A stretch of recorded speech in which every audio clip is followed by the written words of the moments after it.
Hello, everybody, and welcome to our very first virtual business resources workshop. And I am so excited to have you here. We have the most amazing lineup for you today. And thank you so much to Nicholas Scalise with Earnworthy and Port St. Lucie Business Club for helping us to make this virtual event possible. Can't thank him enough. So thank you, Nicholas. And yeah, thank you. We have a little bit of housekeeping for everybody, just so that you're aware of the process. This event is being recorded. So in the Q&A at the end, if you want to ask questions, or with the Q&A with Chris Kraft, the event is being recorded. So if you have any aversion to being recorded, you will want to not ask your question. You can just put it in the chat, and Corinne will answer. She'll ask the question, so she doesn't particularly have to give the name of the person. She can just ask the question. Also, please stay muted with your camera off. As we said, we are recording, so we don't want the recordings to be messed up, because for those who couldn't be here tonight but really would like to have this information, this is going to be recorded, and I'm very excited about that. With the exception of our first speaker, Chris Kraft, our St. Lucie County tax collector, the questions will be reserved for the end. So at the end of Chris Kraft's presentation, he will ask you if you have questions. Please make sure they're in the chat, and then Corinne can just ask the questions to our tax collector before he has to leave. Otherwise, all of the Q&A will be at the end, but feel free to put your questions in the chat as we go.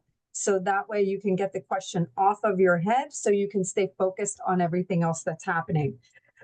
Any issues with technology, it could be computer, it could be the weather. So please find a log off and log back on and see if that helps you. And finally, this is our very first event together that we are doing virtually. So please give us some grace, because we're all here wanting to help you. None of us are getting paid to be here. We're doing it because we love you all and we want to give you great information. So give us all some grace, please. And with that, I think we're ready. Are we ready, Nicholas? We're ready.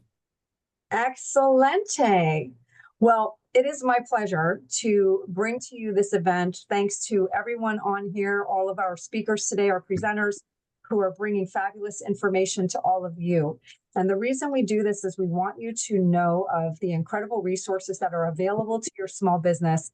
Most of them are free to your business. We do have some experts that do have paid services, and you will absolutely have access to them as well. But we are doing this because we want to help you and your business to succeed.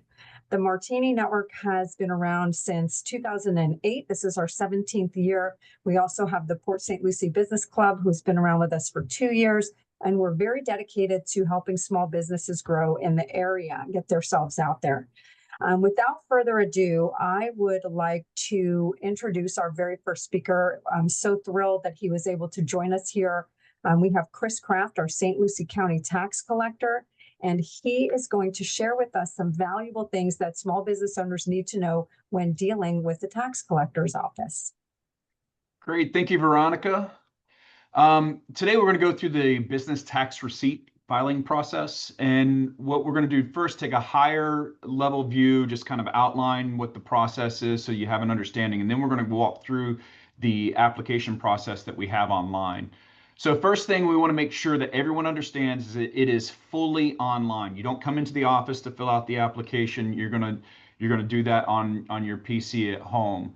And the filing process with our office is the absolute last step in the process.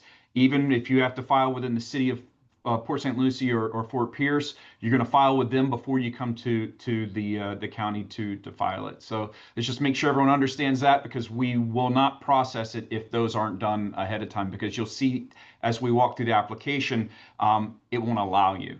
If your application is located within the city limits of Port St. Lucie or in Fort Pierce, you have to file with them first, obviously, as I just stated. We'll require a copy of the city-issued BTR.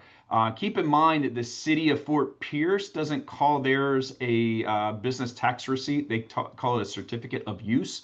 It's the same thing. You're going to have to upload that into to our portal that we'll walk through momentarily.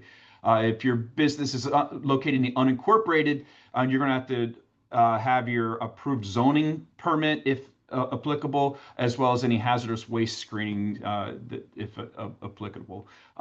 If you're out of county, you're going to make sure that you have on hand with you anytime you're in the county limits of St. Lucie County, that BTR with you, but you do not have to file for a second. We offer reciprocity to all 66 other counties throughout the state.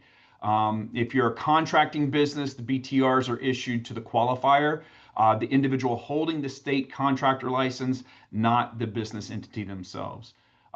Independent contractors, if you receive a 1099, you need to have a tax tax certificate. You're going to need to have your BTR.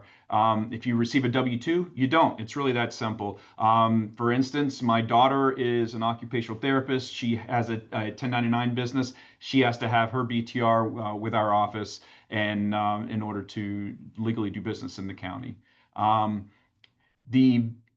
The period for the BTRs is October 1st through September 30th. Renewal notices are sent out on July 1st each year. And again, when you renew it, you're going to renew it online. You're not going to come to the office, or you can mail that in as well. Renewal notices July 1st. Any address changes, you can submit that to the tax specialist department, and we'll show you that address here momentarily.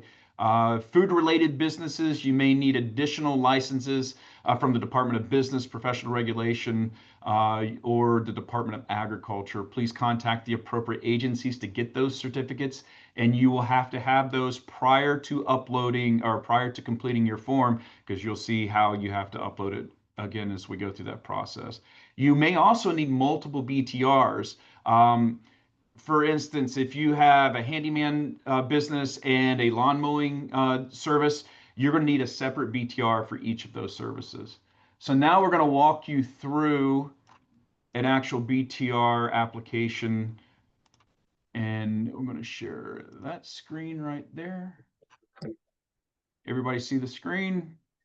So you're going to come over here to where it says business tax, and you're going to click that.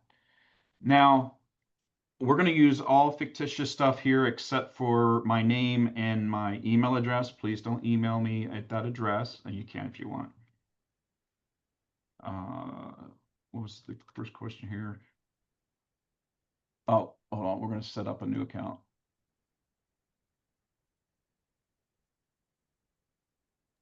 Hey, Chris, we can't see your screen, love.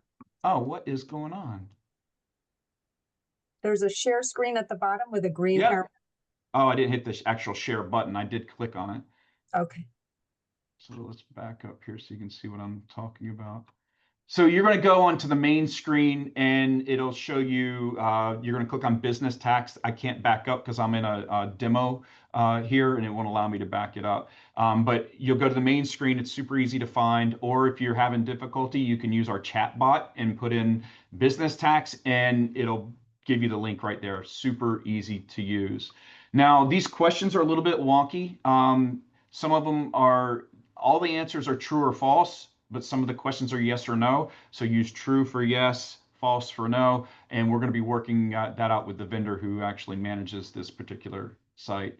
So the first question is this business located inside the city limits? For this, just for this to show you how it works, we're going to say yes, it is. Now everything you collect, you click yes to, you'll see in the next screen that it's going to prompt you. It's going to show you what you have answered yes to, and then 2 or 3 screens later, it's going to ask you to upload those forms. So yes, we're in the city limits of, we're going to say of Port St. Lucie for argument's sake here. And then you're going to ask to put your name in for that you comply with all these regulations, make sure you read them really clear. And then you just put your name in. And this is saying that you agree with this, that it's true, and you're basically certifying it. And then has your business been registered with Sunbiz? Then you're going to say yes. If it has not, you need to register that before you can proceed. If you have any questions on any of these forms as you're going through, you can click the hyperlinks there and it'll take you to the link so that it'll explain any questions you may have. So is this regulated by the Department of Business and Professional Regulations? We're going to say no. False, no. Is the business regulated by the state of Florida Department of Health? We're going to say no. False is no again. Is this business regulated by the Florida Agency for Healthcare Administration? No, it is not, because we're a consulting business, and we'll put that name in just a few moments. Is this business regulated by the Department of Agriculture? No, it is not. Is it regulated? Is it a pharmacy? No, we're not a pharmacy. Is there another state agency that's not listed above? No. Is your business eligible for exemption? Now, if your business is eligible for exemption, you need to click on this. It'll tell you what it is, but you still have to file every year to renew it. You're exempt from paying it. You're not exempt from having the actual business tax receipt. So we're going to say, is your business exempt from, we're going to say, no, we're not exempt. Do we use pesticides? No, we do not. If you did, I'll show you in a second as we go to the next screen. Everything that we said yes to is going to show here. And if you don't have the forms for all of those things, you're going to have to acquire those before you're able to proceed as we go through the rest of this application. So our business name is going to be Acme Consulting.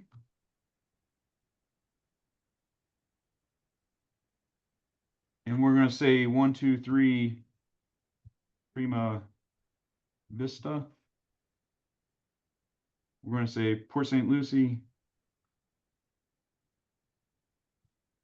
Florida 34950. We're in the United States. You're going to have to put in a phone number, 772-462 2300. You don't have to have a fax number. You do not have to have a mobile number. You do, however, have to have an email address.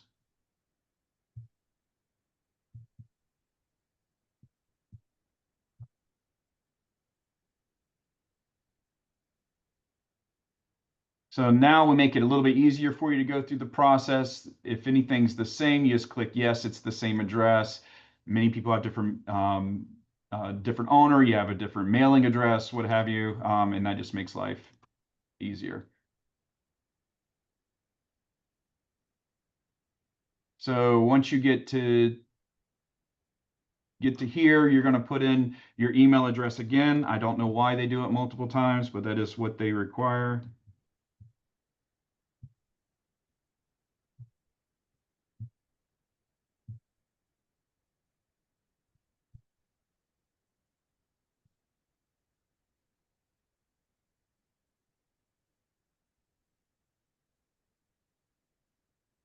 And we're in the city of Port St. Lucie. You don't need your parcel ID if you don't have that. That's not really important. You do need to have your name again.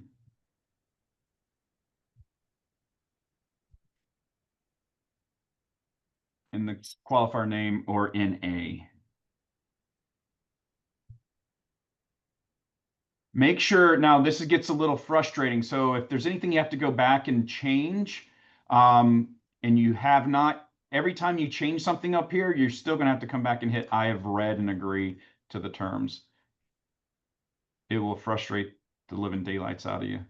It always is going to prompt you to what the best suggested email or physical address is. Use that. It makes it easier on our mailing process. So we have issued a fictitious name, and we're going to put in here Acme Consulting.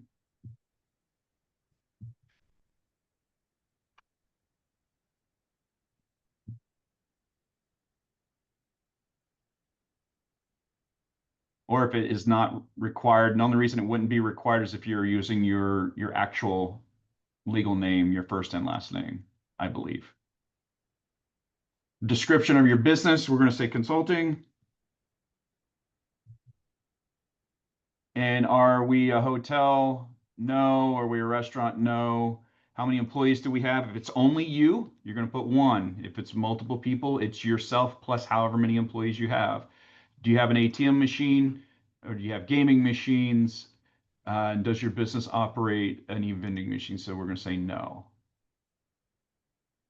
Oh, I skipped one.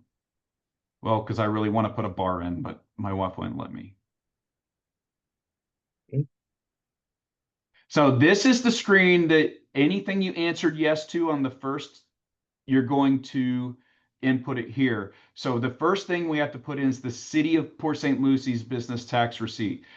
Do yourself a favor when you save this stuff, save it on your actual, when you name it City of Port St. Lucie BTR, something you can recognize and find easily, or you're going to be going through all of your files trying to find it and locate it, and it becomes exceptionally difficult. So after you've chosen your file, make sure you hit the upload at that time, because if you don't, it's going to erase and not store it. So you're going to store it first, and you do the same thing over here for your SunBiz number. So I've saved under SunBiz, and then we're going to hit open, and we're going to upload the SunBiz.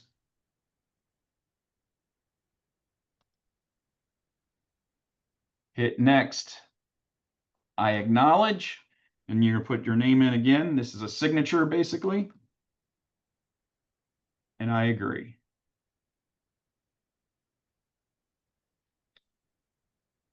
And at this point, it's going to send you an email to verify the information was correct, and you would pay at that time or before, depends on, because we're getting ready to change a little bit of the process, but it's all basically the same. So, and that is really the process there, guys. Any questions? Awesome. Thank you so much, Chris. I got my time. You did. You had 29 seconds left. We were worried. Corinne, do we have any questions for Chris in the chat? We don't have any questions at this time.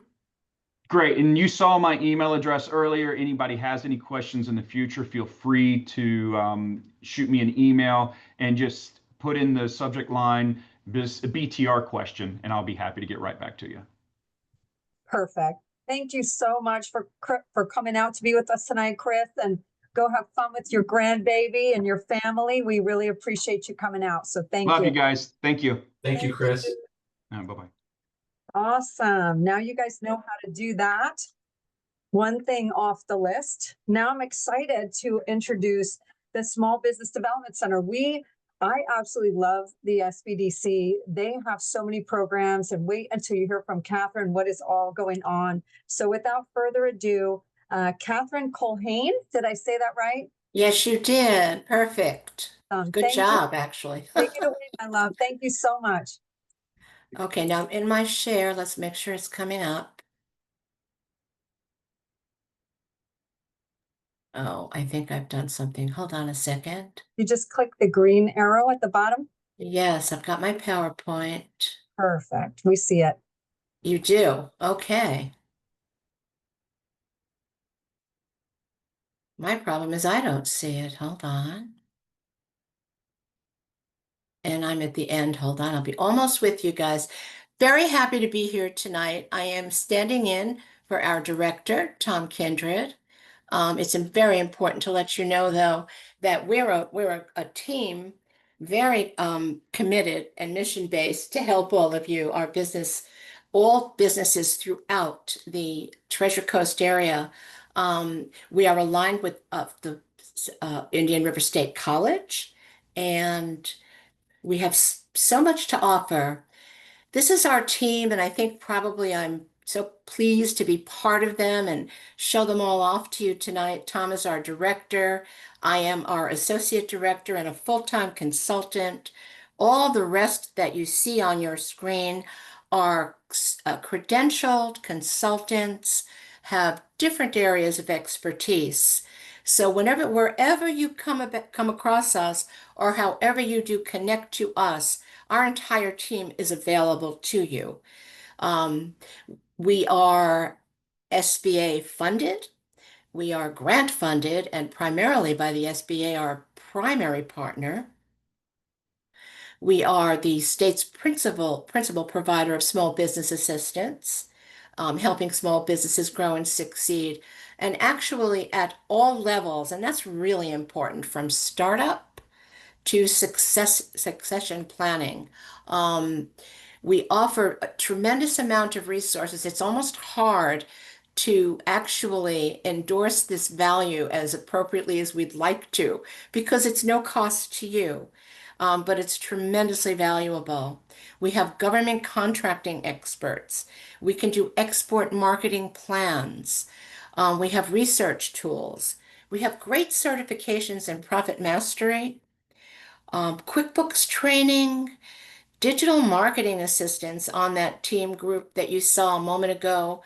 Phil Galdes works with all of our clients to help them with their social media, with their websites.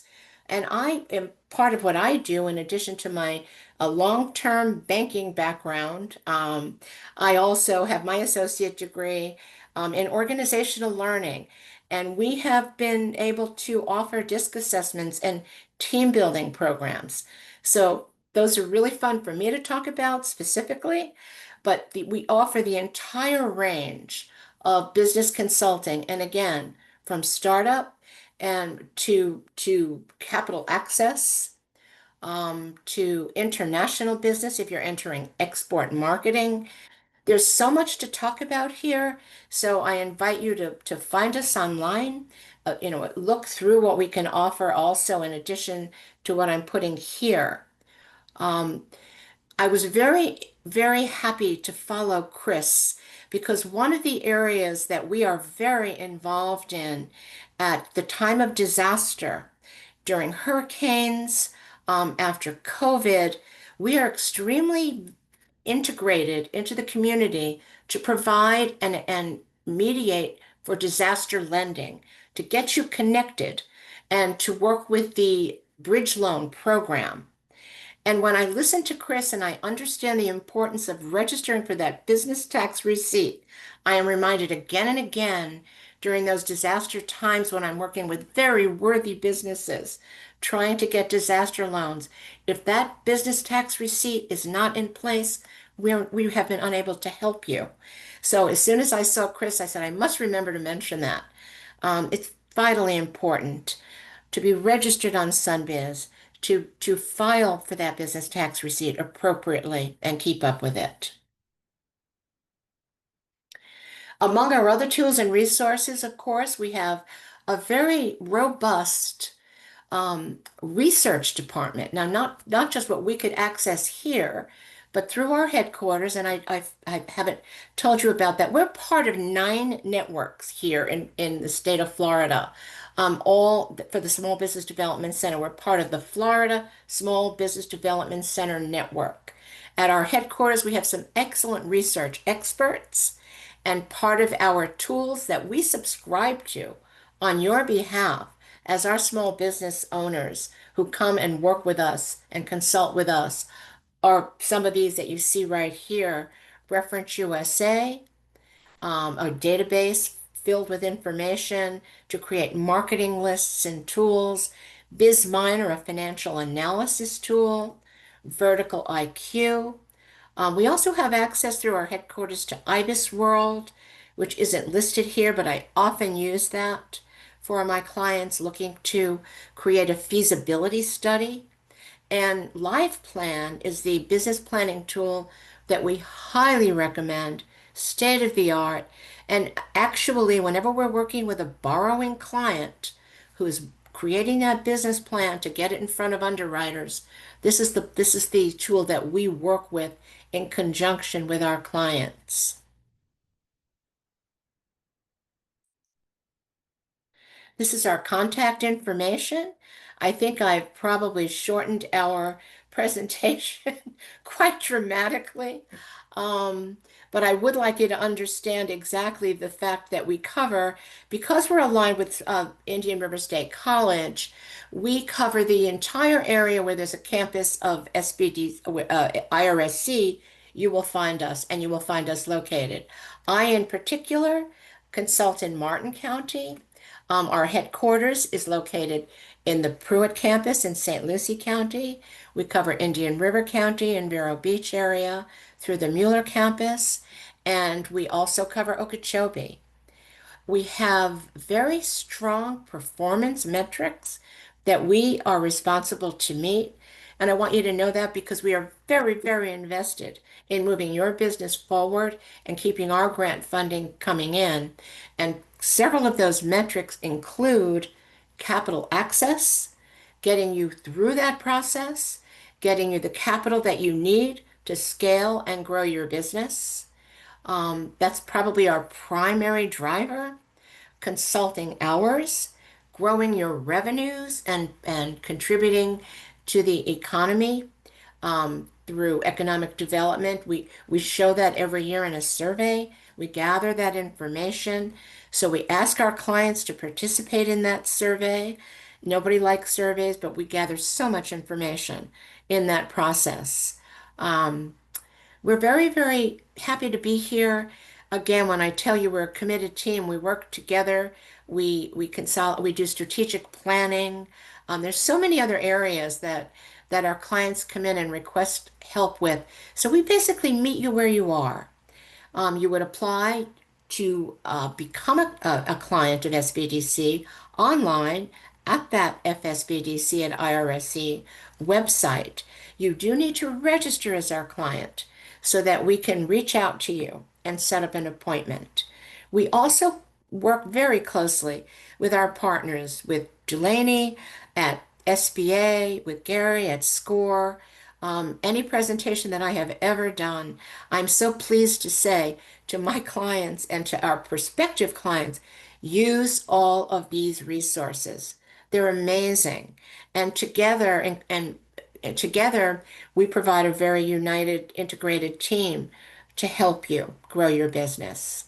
So I thank you so much for this opportunity to be here.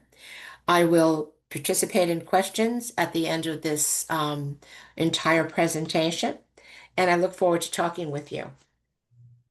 Thank you so much, Catherine. I really appreciate you coming on to share information with everybody.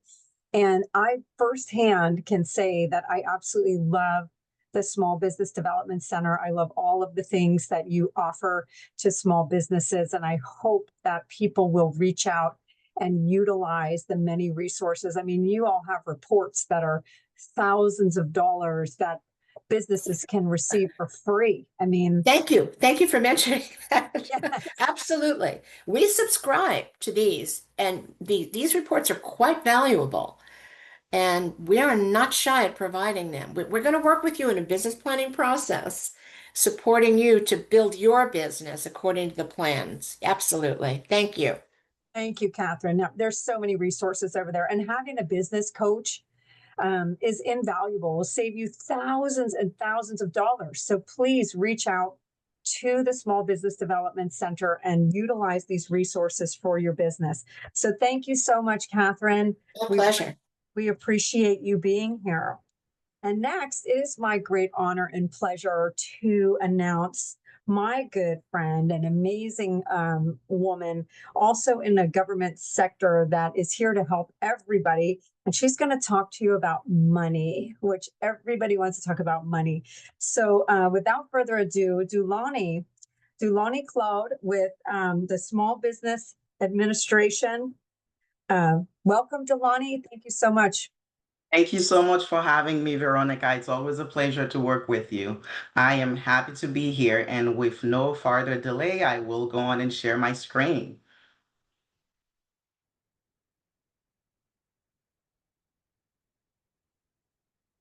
And you just let me know if you're able to see my screen.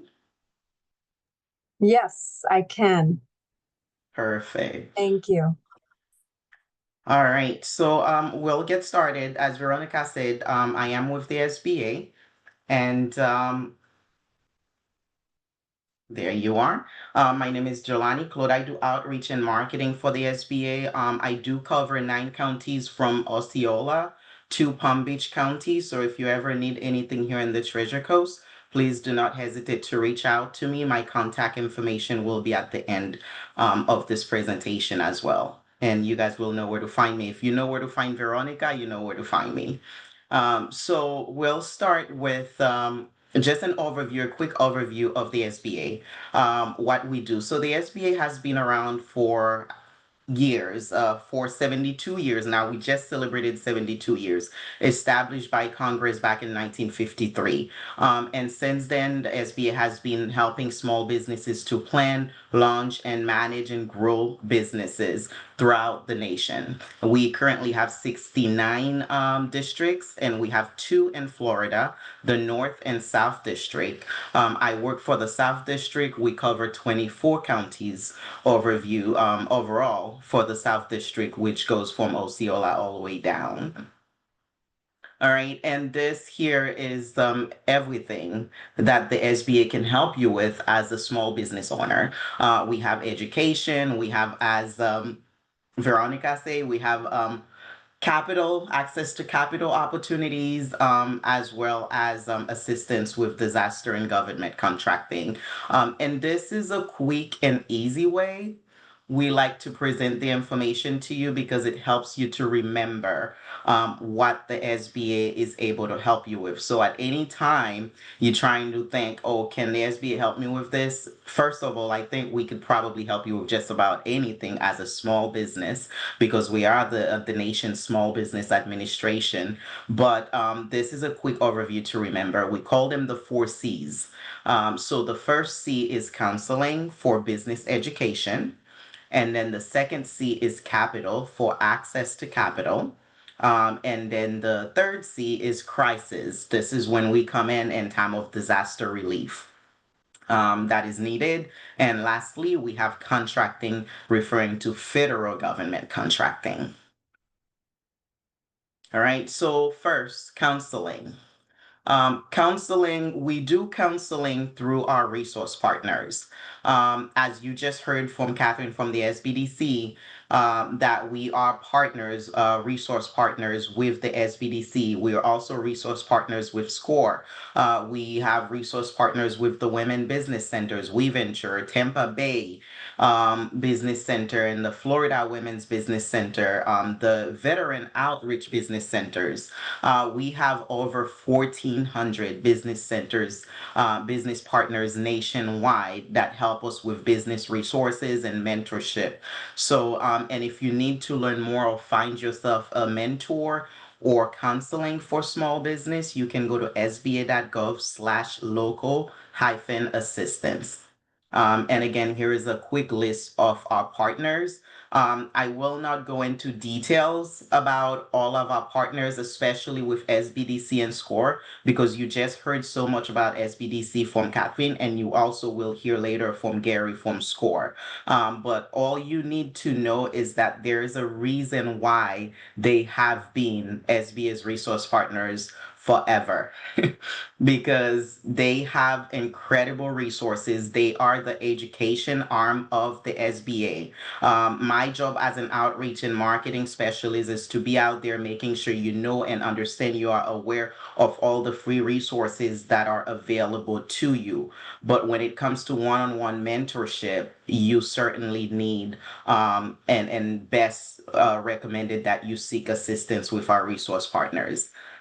They are incredible. And again, this is all free of charge to you, so you have no excuse then to be great in business. All right, capital. This is what we've all been waiting for. Capital. We have many options for access to capital, but our most popular, those are the 3 SBA loans. Our loans we have competitive terms when it comes to SBA loan, low payment, flexible overhead, and of course, as I mentioned, counseling and education to help you through the loan process. The first loan we have is the 7A loan program. This is our primary loan program, and it goes up to $5 million, and it offers a guarantee of 75% or 85% to the lender. So what that is doing is giving you more collateral. If for any reason you're not able to pay the loan, the bank, the lender understand that they will get a large percentage of the funds back. And then we have the 504. 504 is a combination package to where you get a loan from the bank a conventional lender for 50% of your loan, and then 40% of it comes from a certified development company that is certified by the SBA. And as the borrower, you are required to have a 10% down on the 504 loan, a minimum 10%. And the other major difference with the 504 and the 7A is that the 504 is for long-term assets only, like purchasing of real estate or heavy machinery, and so forth. It cannot be used for working capital, whereas the 7A can be for working capital, revolving lines of credit, and so much more. And then, of course, we have our micro loan. This is the smallest loan we have available. It goes up to 50,000 K. I'm sorry, 50,000, and then with an average of 13,000. All right. And again, this is more something you will learn so much more and get so much more assistance from our resource partners with as you get ready to apply for your loans. So I will not say too much, but these are the things that lenders will be looking at when you're applying for your loan. Your character, how good you are at paying your loan, cash flow in the business, collateral, capitalization, and of course, having all your reports and plans and financials. So once you are ready to apply for your loan, so we have a tool on our website called Lender Match. You will refer to Lender Match. It's sba.gov/Lender Match. And once you go there, you fill out the form. It will help you to match you with lenders. And it takes about 48 hours for you to get a list of lenders that you're compatible with. All right, and those are some other lending programs that I won't talk too much about. We have funding programs like small business investment. We have grants for scientific research and technology innovation. So if you're interested in those options are available also at sba.gov. So quickly, contracting. Small business contracting is available because the government purchased for $500 billion each year services and goods from all over the world. So those opportunities are out there, and yes, that includes for small businesses because we have what is called a small business set aside, meaning that the government has set aside 23% of all federal government contracting funds to go to small businesses. So this is set aside specifically for small businesses. So if you are interested in government contracting, that opportunity is available for you. Keep that in mind, and you can actually go to certified.sba.gov to learn more, because you can also become a certified small business too, where you can boost up your opportunity to get access to government contracting. And those are the small business certifications that we currently have available. We have the 8A development program. We have HubZone. We have Women on Small Business, as well as the Service Disabled Veteran On program. All right. And those are some other things we can help you with as far as going global.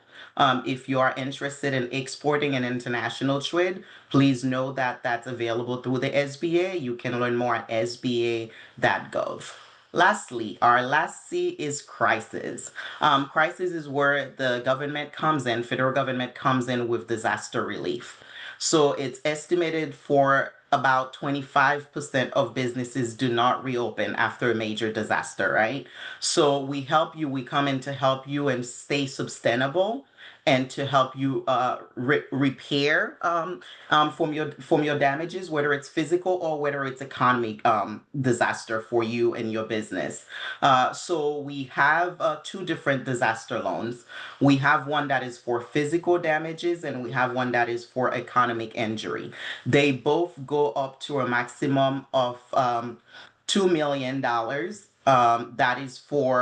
That is for businesses, small profits in all sizes, businesses of all sizes. In time of disaster, the SBA does not discriminate. So anyone may get assistance from the SBA in time of disaster. Again, the one that goes up to $2 million is for nonprofits and businesses of all sizes. However, we do have supports available for homeowners. You can get a loan if you're a homeowner for up to $500,000. And if you are renting, you don't own the home, but you're renting and your car is damaged or your furniture inside of the home is damaged, you may also get support from the SBA with a loan up to $100,000. A lot of people don't know that, so I love sharing that information with you. All right, so lastly, I know we have to make sure that we stick to the time. I want to be respectful of all the participants and presenters. Make sure that I stick with my time. But if you have any questions, this is where you can find us.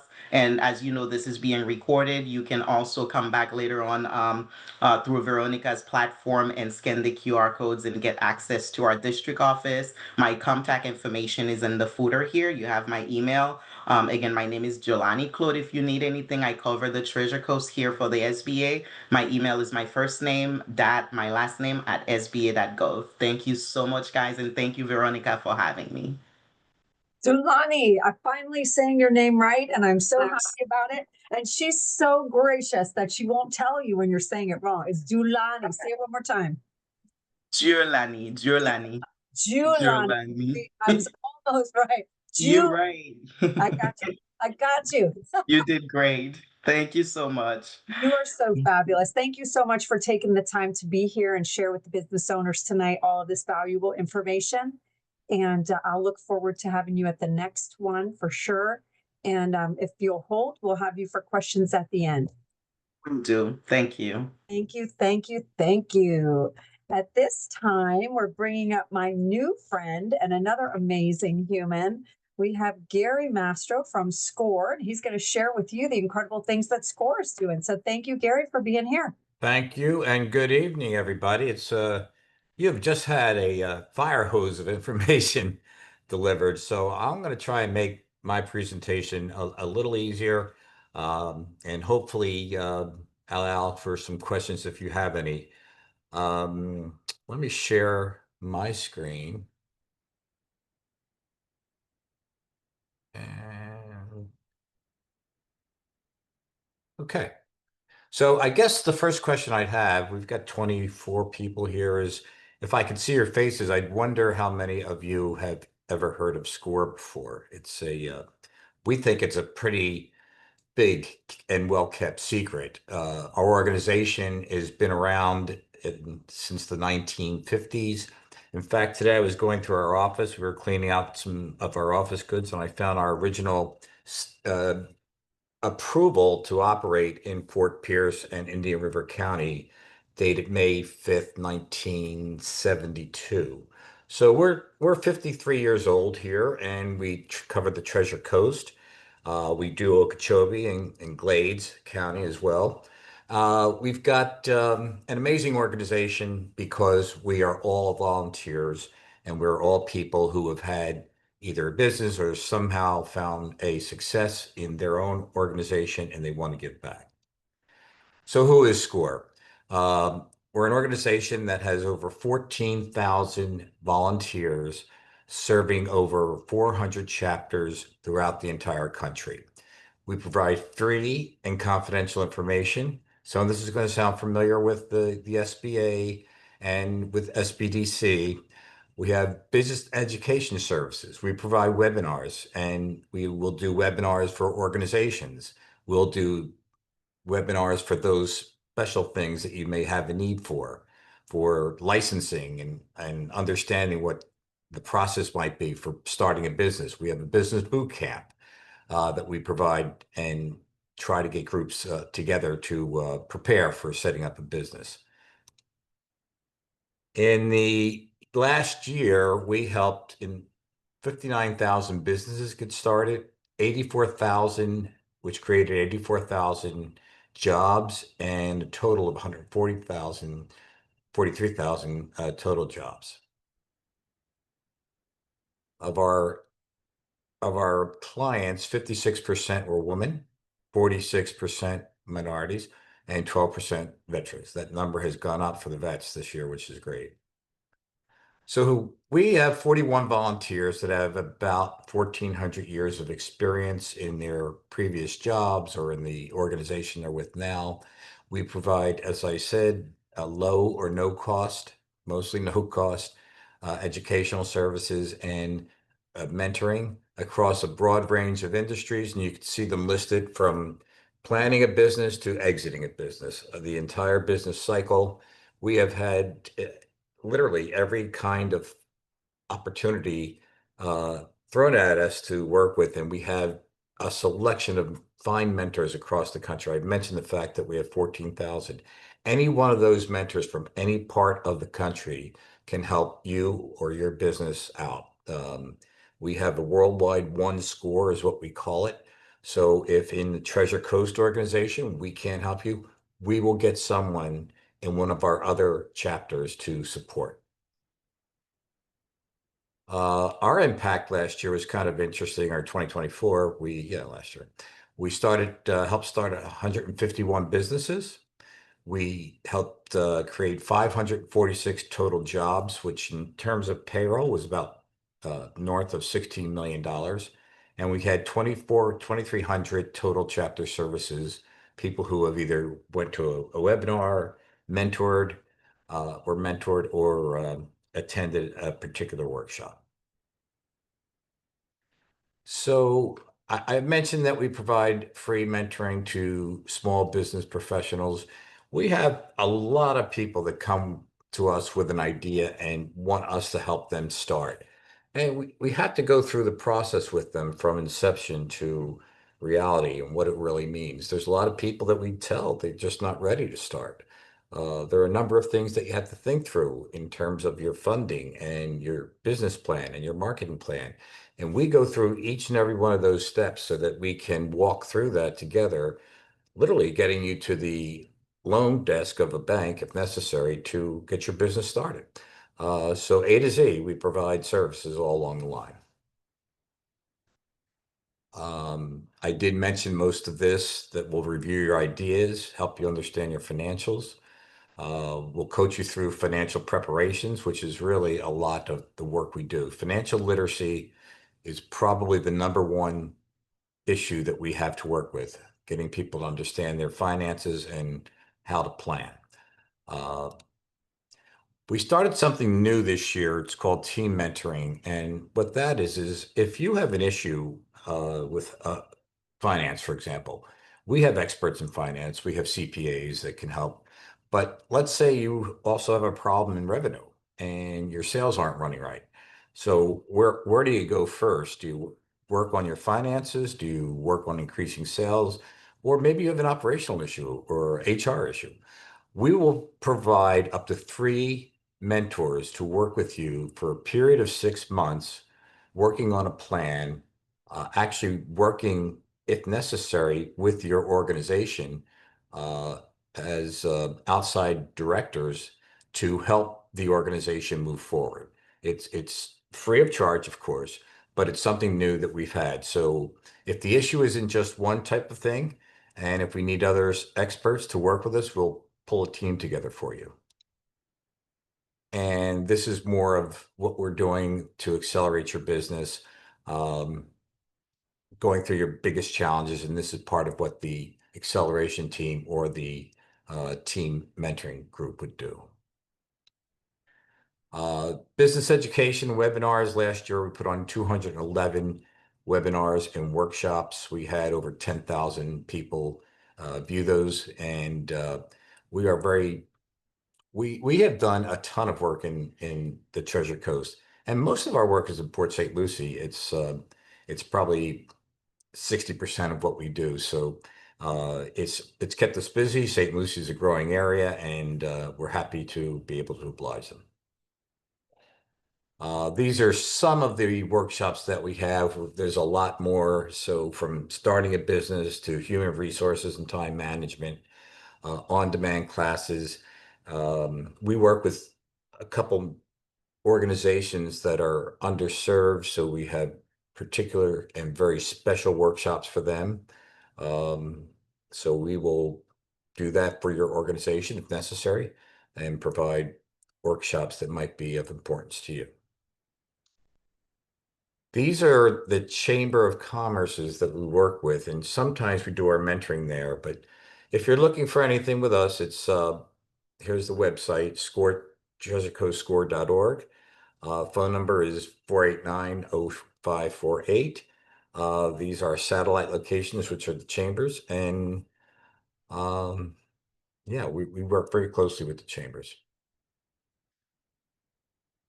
We also are looking for volunteers. If you ever have a need or you think you have something to share, some expertise, please look us up and join us. We are looking for people always to help support the local area or the SCORE organization overall. And if you didn't want a mentor, we're looking for subject matter experts, workshop presenters, event coordinators, administrators. So if you're interested, just come to our website and join. In fact, Veronica is now a SCORE mentor. So, you know, it's been great for us. And these are some of our sponsors and partners. Thank you very much for the opportunity to present. I think these things are great, Veronica, and thank you for the rest of the team, the SBA, SBDC. We all work so close. I'm sure you heard a lot of the same stuff, but we're just a little different because, you know, we're volunteers and we're out there sharing what we did when we were working as best we could. Thank you so much, Gary. I absolutely love this SCORE organization. I am so honored to be a SCORE mentor. That was a fun process to go through. Richard was amazing. So to our presenters on the call, I recommend that you reach out to Gary and talk with him about being a subject matter expert or a presenter at a workshop, because they are doing amazing things. And again, everybody's a volunteer, like he said. So we're talking about having the expertise of incredible people who are highly successful in their careers, mentoring you, coaching you for free. So again, thousands of dollars, tens of thousands of dollars it could cost for you to receive this kind of support. So I hope that you will reach out to Gary, go to the website, get yourself a SCORE mentor ASAP. They are incredible people. They genuinely care about your success. So thank you so much, Gary, for joining us today. I totally enjoy working with you so much. Thank you. You're welcome. Okay, we are moving on now. Another one of my favorite people. Isn't it funny that all of my favorite people are always around? I just think it's so great. So this guy right here, he is definitely a marketing expert, and in more ways than just one. So he and his wife are internet marketing experts, but they also built a tremendous business networking social network in a very short period of time. Nicholas and Michelle Scalise, Danny Velasquez put together the Port St. Lucie Business Club, but Nicholas's business is Earnworthy, and he has an incredible CRM and structure put together for small business owners. I feel like everybody should definitely reach out to him and learn more about that. And he is the mastermind behind helping us create this virtual experience for you. So without further ado, Nicholas, thank you so much for all the ways that you help, and that you help not just me, but you help our community. So with that being said, I'm going to get off of here and let you get to it. Awesome. Thank you, Veronica. Hey, everyone. Honored to be here. I'm going to be talking about AI. So let me share my screen real quick, and then we'll jump right into it. So hopefully everyone, can you see my slide deck there? It should say AI tools you need to try. Yes, we can see it. Fantastic. Okay. We're going to be talking about AI. Now, if you've seen some of my presentations before, this one's going to be a little different, because I'm not going to be going into the basics of AI like I typically do. I'm not going to define any AI terms. I'm not going to really go into any detail regarding the theory of AI and all the technical stuff, because I know how exciting that all is on a Tuesday night. We would all love to hear about the differences between the large language models and all the different technical stuff. But instead, what I'm going to share is just a lot of AI tools. So we're going to be looking at a number of tools. In fact, we're going to cover all of the tools on this page. You don't have to worry about screenshotting this. I can send this to you at a later date if you want to recap or save all of these tools. But we're going to go through all these tools. I'm going to quickly give you some use cases for them, and hopefully you're going to walk away with some ideas for how you can get more value out of some of these tools that you might already be using, or maybe there's some on this list that you've never heard of. Hopefully that's my intention, is that you'll find a few that you really want to explore and try for the first time. So to make it easy to follow, I've categorized the tools into 5 groups. We're going to cover these 5 categories. AI for writing. So these tools are going to help you write faster and write better, whether it's email, blog post, website copy, or even just brainstorming ideas. Then we're going to look at AI for graphics and design. And even if you're not a designer, these tools are going to help you create professional visuals, social media posts, and marketing materials in just a matter of minutes. We're also going to look at AI for audio and video. One of my favorite categories and one of my favorite tools that I'll be covering is in this category, something that is, in my opinion, just revolutionizing the world at this point, especially the music industry. So we're going to look at ways that you can generate voiceovers, or maybe you have a podcast, or you've just started a podcast and you want to get better at editing it. You can do that with some of these tools. So they're going to bring some powerful media capabilities to you, even if you're not an editor. Then we're going to look at AI for workflows. This is where AI can help you automate repetitive tasks, and it's going to help you connect things together. And it's ultimately going to save you a lot of time. And then finally, we're going to look at AI enhanced tools. These are the platforms that you might already be using, like ClickUp or Notion, and now they have AI baked into them. So each of the categories solves a different problem. And by the end, hopefully, like I said, you're going to find at least 1 or 2 tools that you want to try right away. So we'll jump right in with AI for writing. So whether you're writing emails, landing pages, or blog posts, these tools are, in my opinion, absolute game changers. And it's really where we should all start when it comes to AI. So for each of these tools, you can see the URL is down at the bottom. At the top of the slide is a simple 1-sentence description of the tool, and then there's a screenshot to show what it looks like. So we're going to start with one that we all know and love, which is ChatGPT. This is like having a writing assistant that you can call on pretty much any time of day or night. Now they have voice mode if you have the mobile app. It's just an incredible tool. It's sort of like the core AI tool that I use and that many others use at the core of their AI technology stack. And if you need to get a question answered in a hurry, you feel stuck, you just need some idea generation, this is the tool that you can turn to. That's just one of the, actually statistically, one of the fastest growing products in history. And definitely check out ChatGPT if you're not already using it. Next up, we have Claude, which is a lot like ChatGPT. This is from a company called Anthropic.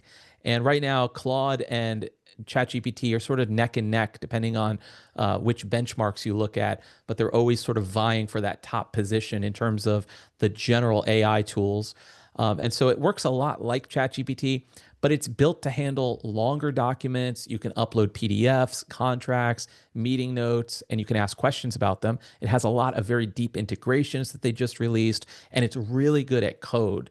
So there's certain capabilities that Claude has that ChatGPT just can't match at the moment, especially with longer documents or anything related to code. So it's a great way to review your content without having to read everything line by line. You can upload a contract to it, you can have it summarize it, and it'll save you a lot of time.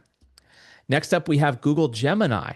Now, the cool thing about Google Gemini is that if you're already in that Google Workspace environment, meaning if you have your professional work email set up through Google Workspace, there's a chance that you have a paid plan with Google Gemini, because on certain Google Workspace plans, the pro version's included. So you want to check that out. You can go to gemini.google.com and see if you have that pro plan already if you're using Google Workspace. But what's great about this is it's tied into those Google products. It's tied into Gmail and Docs and other Google tools. So if you're in that ecosystem, it's a great tool to utilize. So the next category we're going to look at is design. So even if you're not a designer, these tools can help you create content and create visuals fast. They're perfect for creating content, ads, or just generally making things look good. So first up, we have Canva. And I know that some of these are tools that we've all heard of, but if you haven't looked at Canva in a while, they've really gone all in with AI, and they've built AI into almost every feature of the platform. So now you can generate text, you can clean up designs, you can remove things, you can change things all directly in Canva. Next up, there's a tool called Midjourney. Midjourney creates images from text prompts, and all of these example images here were created just from a prompt, just by typing something in.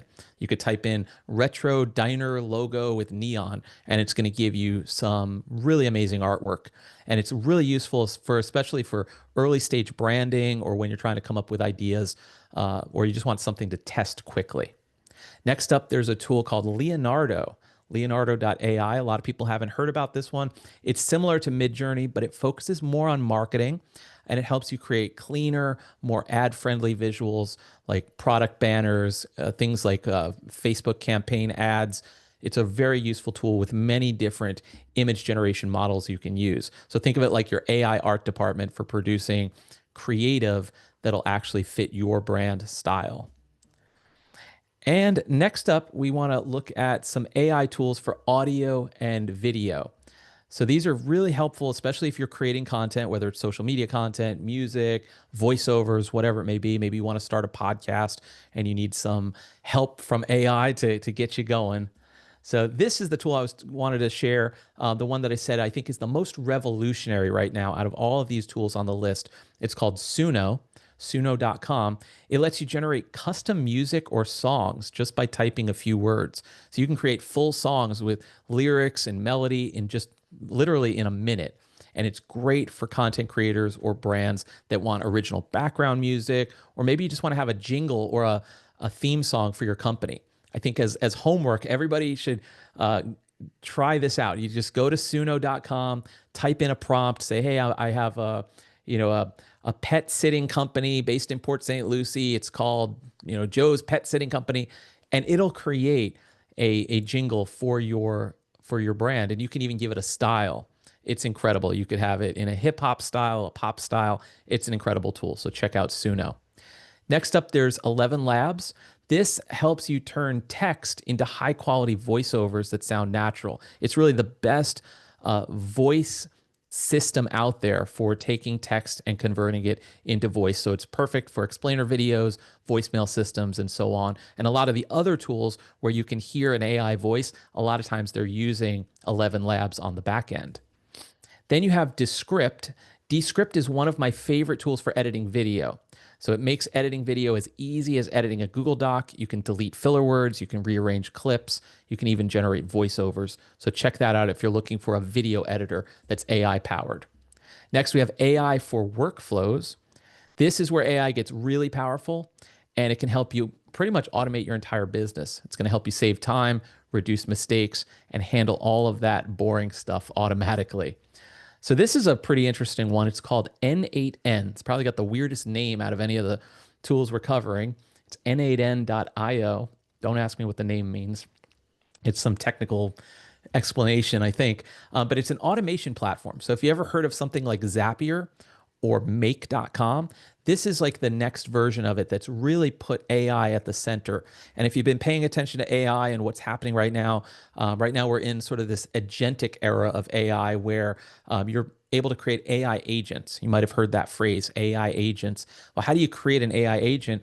One of the best ways to do it is with this platform called N8N. It's an automation platform that lets you connect all the different apps that you use, like your email, spreadsheets, a CRM, and then the AI basically lets you make smart decisions, and you can basically create your own agents. So I think you should definitely keep an eye on this tool. It's going to become very, very popular in the next year as agentic AI continues to develop. So, and then here's another one. This is a shameless plug. This is a tool that I'm actually connected to called Earnworthy Amplify. It's a CRM built for local service businesses. But the reason I wanted to share it here is that AI is built throughout this platform because it's built on a very popular system called High Level. And so it lets you use AI in your business. So if you want to automate follow-up, if you want to make sure nothing falls through the cracks, this is a great tool to help you do that, especially if your business gets lots of calls or form submissions from your website and you need a smarter way to stay on top of all that. Next up, we have Manus. Manus.im. A lot of people have not heard about this, but it basically takes your SOPs or your standard operating procedures or your guides or your training documents, and it turns them into a chat bot that your team can talk to.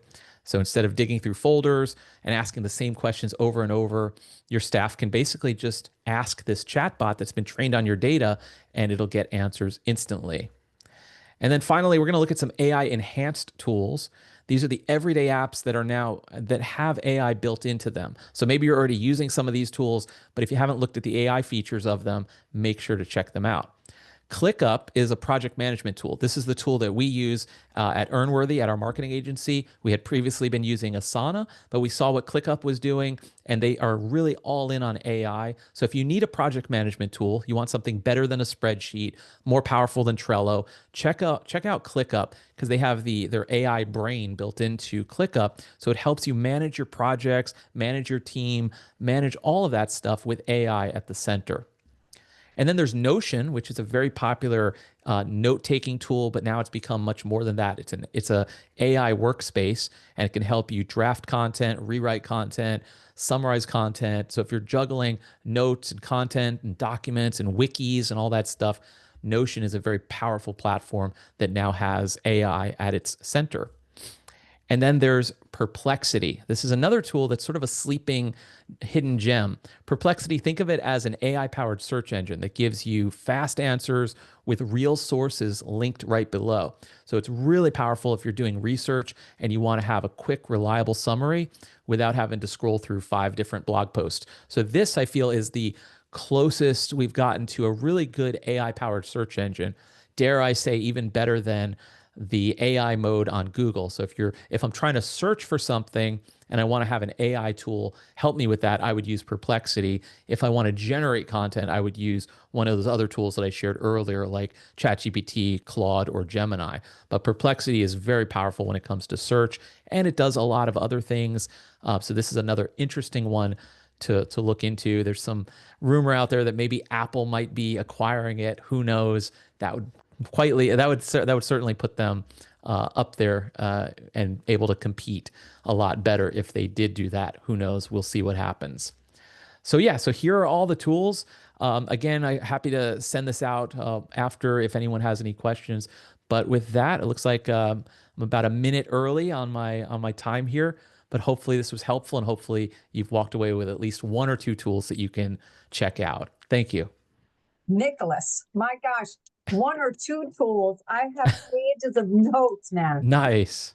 That was outstanding. I love learning about new tools. I probably just need to take a class with you and learn them all at one time, because it's a lot of information. It's a lot. It can be overwhelming for sure. Yeah, outstanding. Thank you so much for all of that information. That was a lot of great information. And thank you again for helping us on the virtual end. Absolutely.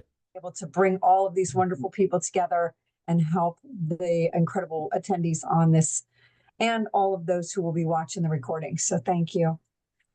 At this point, we are now coming to something that I feel like everybody needs a refresher on. And this amazing lady was so gracious as to say, I will absolutely talk to people about bookkeeping and QuickBooks. And I said, excellent, because I feel like we all need it. So without further ado, I want to introduce Denise Van Noy, and her company is Sure Sense Bookkeeping. So Denise, thank you so much for being here tonight. Thank you for having me. I'm going to go ahead and share my screen. Perfect. Let me know if you can see it. Yep, we got you. Great. My 3 favorite boys we'll start with. Oh, So that's for you, Veronica. That was Charlie, and he's right here with me. Bookkeeping for small businesses. So bookkeeping is a foundational aspect of all small business management. It provides the financial transparency and data that's needed to navigate those complexities of running your business, ensuring compliance, making informed decisions, and fostering long-term success. So who am I? I'm a certified digital bookkeeper, QuickBooks Online Pro Advisor, and a member of the Digital Bookkeepers Association, and I serve many different industries, a lot of which are local. So some fun bookkeeping stats. We have small business using software save an average of 5 hours per week compared to manual bookkeeping. On average, small businesses face delayed payments on 20% of their invoices, which is impacting their cash flow. About 30% of small businesses outsource the bookkeeping, relying on professional services. And over 70% of small businesses prioritize protecting financial information in their bookkeeping practices. So tonight we're going to talk about how to avoid common bookkeeping mistakes with some easy solutions. But what is bookkeeping? Bookkeeping is the ongoing recording of business daily transactions, but it doesn't involve auditing, taxes, and other accounting. However, the reports the bookkeepers generate are the foundation for all accounting activities and helps the accountants and managers and owners to do their jobs. I'm often asked what's the difference between a CPA and a bookkeeper, so I created this fun graphic for you to easily see exactly the difference. So mistake number 1, and the most common, is commingling of business and personal finances. So this might be making a purchase using your personal account, so you're missing that business expense deduction on your business, or you receive a customer payment in your personal account, and this is inaccurate recording. You must be recording your income, unfortunately, because that's what we have to pay taxes on. So we need to keep everything in business, and everything personal. We do not want to pierce the corporate veil, and I won't get into this. This is another topic, and SCORE can help you with this, but you want to protect your personal assets, and you must not be commingling those assets. Here's some examples of commingling: vacations, jewelry, purses, dresses, and unfortunately, Veronica, pet care. Unless you're a pet business. Commingling of business and personal funds solution is use a dedicated business checking and credit card accounts. I highly recommend you have both a checking and a credit card. Credit card helps you with cash flow. You want to transfer funds from your personal account to fund your business before making the business purchase. You can transfer funds from your business to your personal to pay yourself. Yes, you can pay yourself. Transactions must be ordinary and necessary for your business.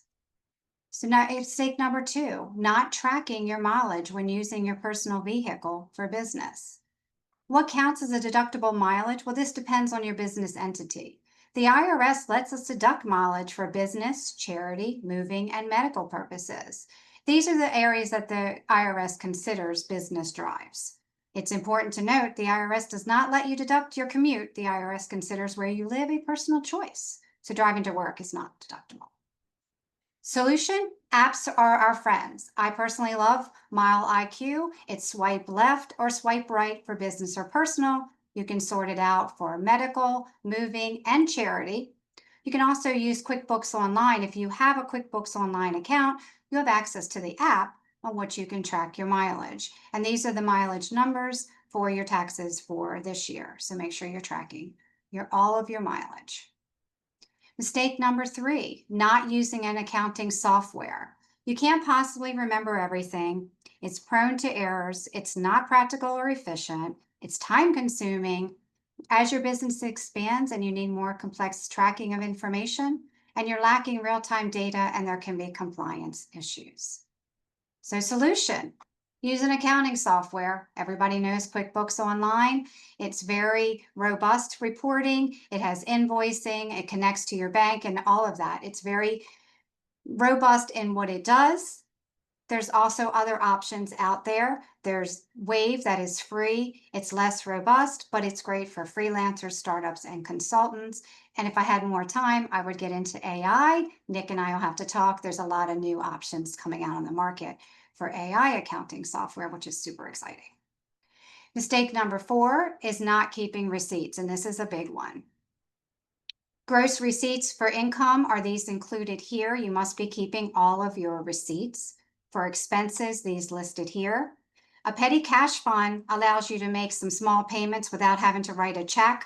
And each time that you do this, you want to have a system for tracking it.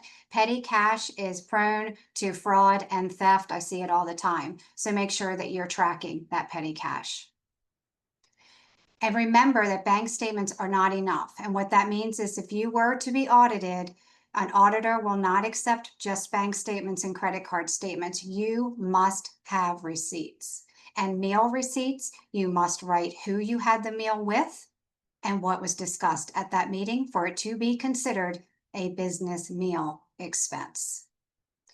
So you want to keep your receipts. There's a lot of ways to do this. Again, technology, apps are our friends. There's all kinds of options out there, more than what's listed here. Or you can simply just pay your kid to scan them all, because we all know they're going to do it a lot faster than we can do it.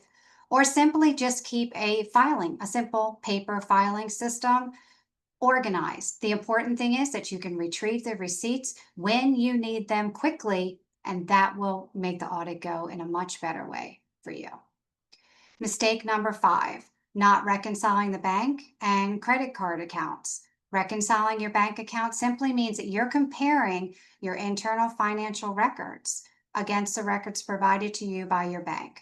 This process is important because it ensures that you can identify any unusual transactions caused by fraud or accounting errors. Some examples of what can go wrong, there's many. Bank clearing a $100 check for $10,000, a vendor cashing a check twice, you forget to deposit a check, you receive a bad check, you have a bounced payment, you have identity theft and fraud or suspicious activity, and duplicate transactions. These last two are the most common that we see when we reconcile, and we fix these and we keep your books on task. The solution: reconcile your accounts every month. That's every business account. That's checking, savings, all credit cards, and all loans must be reconciled every single month. That's very, very important. So in summary, do not commingle personal and business funds, track your business miles, use an accounting software, scan or file all your receipts, your reports, and statements, just know where they are and be able to reach them, and reconcile your accounts monthly. And remember to keep calm and hire a bookkeeper. Thank you for having me. Thank you so much, Denise. That was fantastic. I did Thank you. jot down another tool, even Mile IQ and some other things. So thank you so much. That was a fantastic presentation. And we really appreciate you being here and taking the time to share your expertise as well.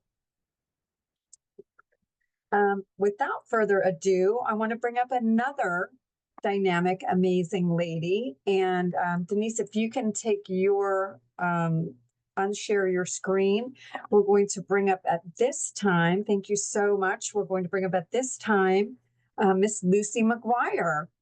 Lucy McGuire, her company is Get Real Social, and I have watched this woman just explode over the last, I don't know, 5 years. Probably she just went boom, boom, boom, boom, boom.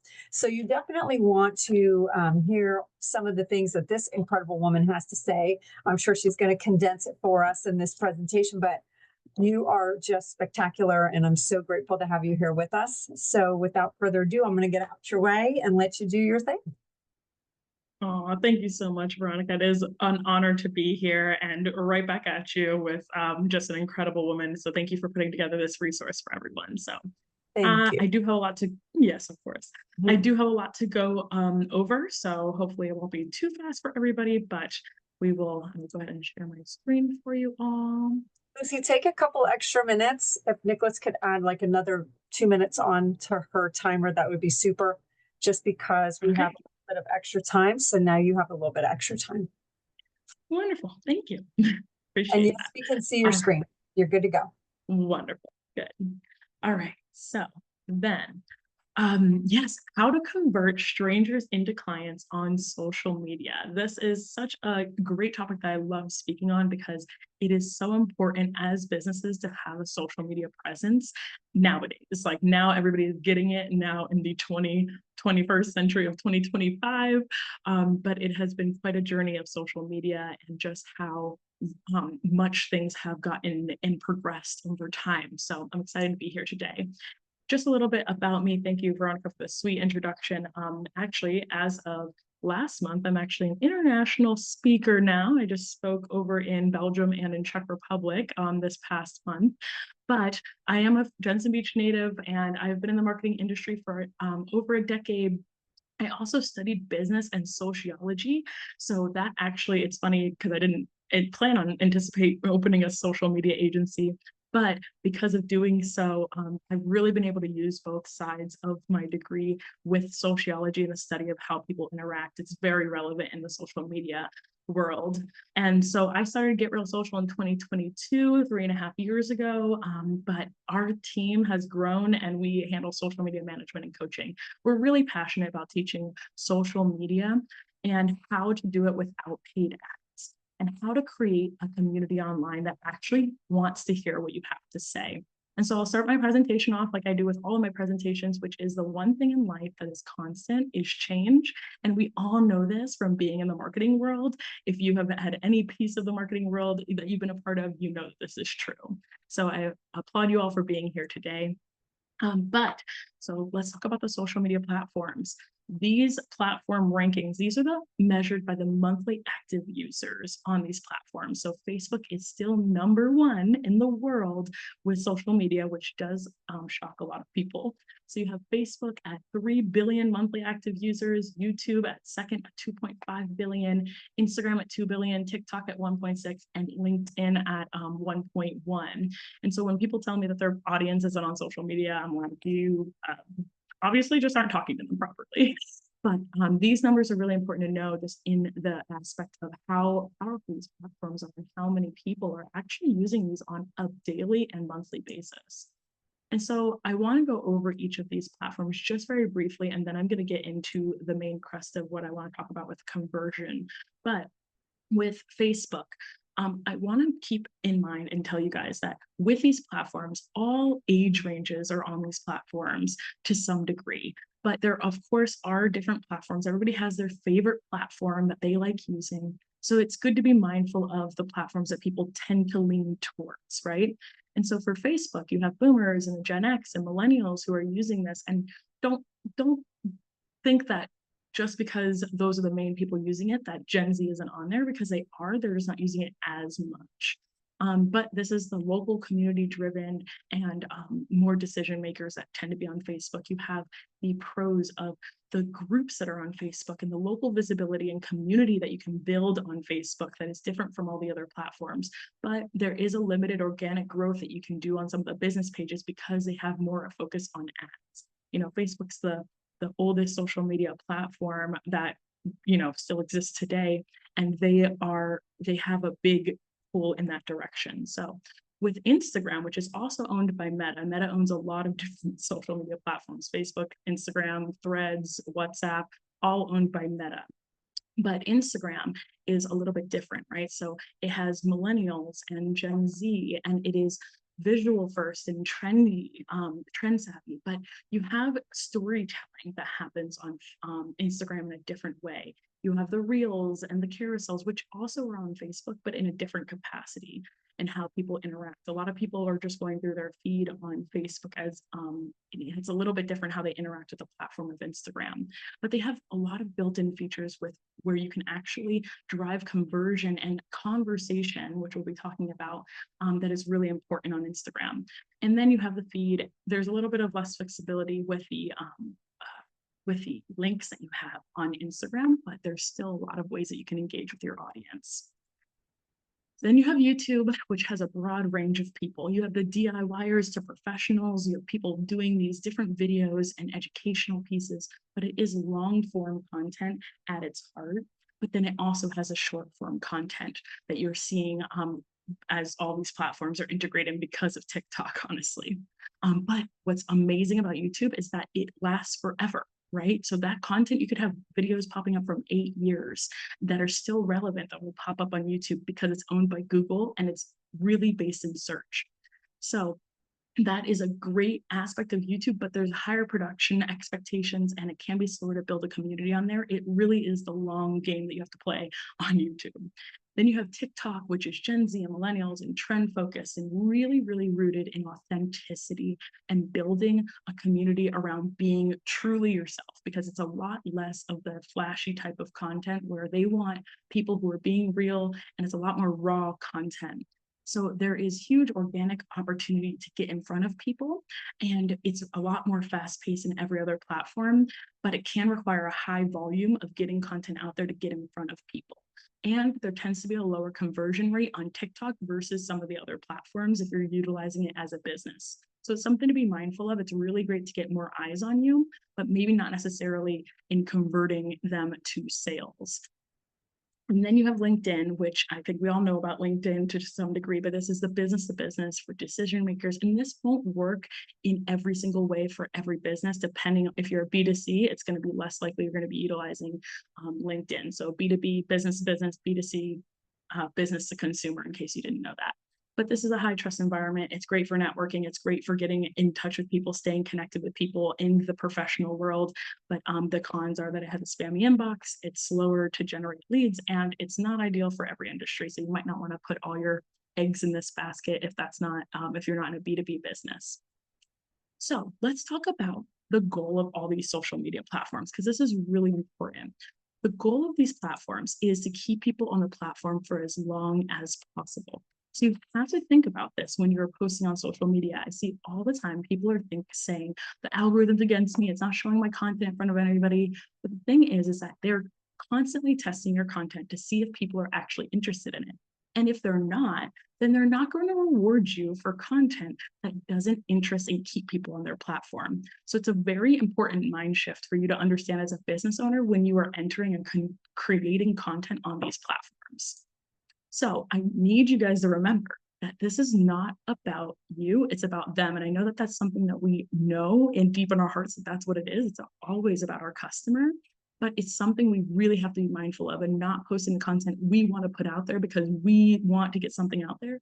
It really needs to be focused in what is going to be most beneficial for our client and what they need to hear. How are we teaching? How are we educating them to get them to be more aware of the problem that they're having that we're solving? So the 80-20 rule is really great in this aspect so that you guys can understand that it doesn't need to be all salesy content. If you're just posting like 20% off or, you know, hey, I'm a realtor, hey, I'm this, you should use us because of this, and like it's all salesy, you're not connecting with anyone. And these social platforms are social media platforms. It's literally the point is to be social. So if you take anything from this presentation, it needs to be that social media is for cultivating conversations. It is for creating conversations. It is top of funnel, and it is leading them into all those things that Nick was saying with the CRMs and the workflows, right? You have to bring the conversation to a point where people trust you. And so I'm going to break it down in a way that everyone on this call should know. And that is that social media is like networking on a large scale. You have to remember that networking takes time to build. It doesn't happen overnight. And so here's an example everyone should be able to identify with. That networking, we go to a networking meeting and we meet someone for the first time. I don't say, hi, my name is Lucy. I do social media marketing and would you like to buy my product, right? Like that would be a little cringe. We wouldn't want to have a conversation with that person. No, we meet someone, we get to know them, we have conversation with them. And then when they're interested in us enough and they're asking about what we do and what it is, then that's when it leads to you setting up a coffee meeting. You get to learn more, and then they get to know and refer you, because when they get to know you, you're building that trust because you've taken the time to get to know them and build that relationship. Then they might get to the point where they want to refer you, and that is a golden place to be, where they may not even use your service, but they're referring you. And then when they need your service, they will call, right? Sometimes it goes from the first conversation to them meeting you right in that moment, but not all the time. And we have to remember this. This is network etiquette, right? But this is something important with relationship building. So you have to remember that people remember how you made them feel more than what you said. And social media can be overwhelming, but I want you to take it bit by bit with this analogy. So we're gonna go ahead and give you our 4 steps to gain clients on social media and convert strangers to sold. So the first step is brand awareness. right? People can't do business with you if they don't know who you are. When that first interaction you have with them, it should not be a salesy post saying like, hey, buy this from us, right? It's the same interaction as when you meet someone for the first time at a networking event. So you have to create value around what you're doing that actually teaches people about how you can help them. You all help someone in your business. So create content that actually brings awareness to people and makes them understand the value you're bringing to people when they work with you. Then once they get interest in what you are doing, that's when they go to your profile and they check out the other content that you have and they decide if they want to follow you or not. Because then they're like, oh, I really like this person's content. They taught me something. I want to hear more from them. You're creating a trust and an interest in what you have to say versus just telling them to buy from you because you said so. And then once that trust is gained, that is the magic sauce. People can refer you without even utilizing your service. This happens the same way on social media. And then you get to sold. And then when they need your service, they will call you and or they will refer you to people that know what you do and how you do it. We've all seen this on social media.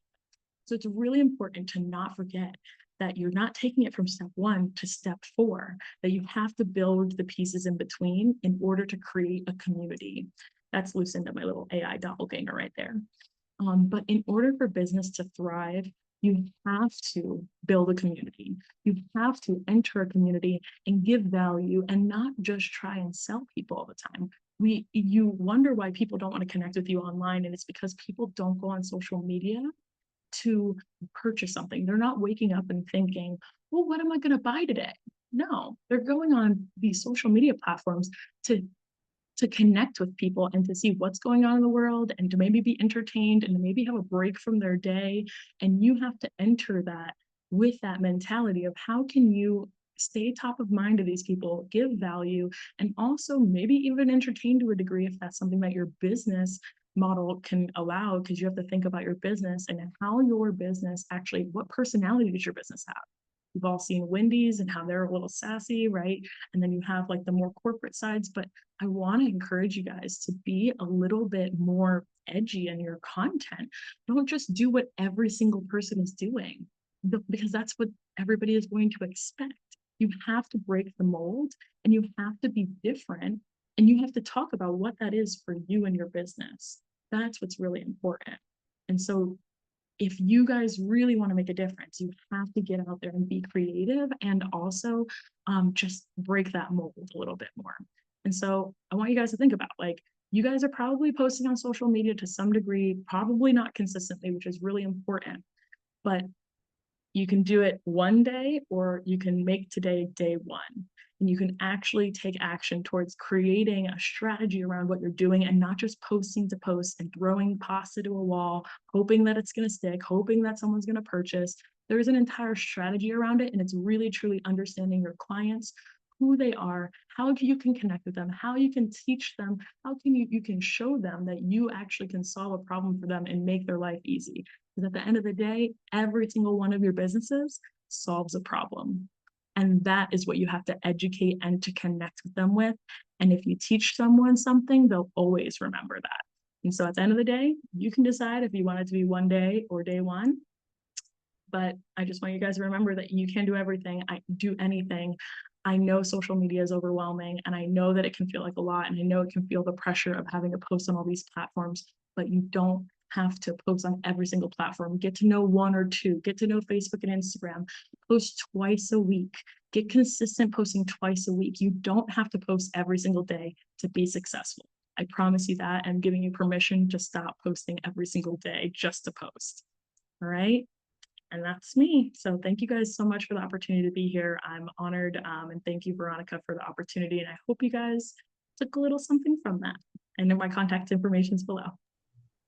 I absolutely love your slide deck, and I did take notes, of course. Everybody has been amazing so far. So thank you so much, Lucy. Of course. Absolutely. Thank you.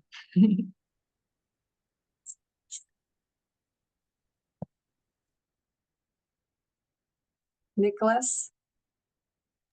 Here we go. Hey, everybody. Okay, next up, I get to introduce the one and only Veronica. Oh my goodness. First of all, Veronica, thank you for putting all this together. You've assembled such an incredible collection of so many talented people. I see the comments. People are taking away so many amazing insights here. And so now we're going to be hearing from the one and only Veronica, the founder of Martini Network. And I'll turn it over to you. You could share and yeah, take over the stage. Oh my gosh. Thank you so much, Nicholas. I'm going to bring up my slide deck real quick. I know I have from my end, I have to share my screen first. Can you see my screen? Yep. Oh, perfect. Perfect. Perfect. So I'm going to have to run through mine pretty quick too, because like all of you, I have a lot of information to share. We're going to talk about Business Development 101.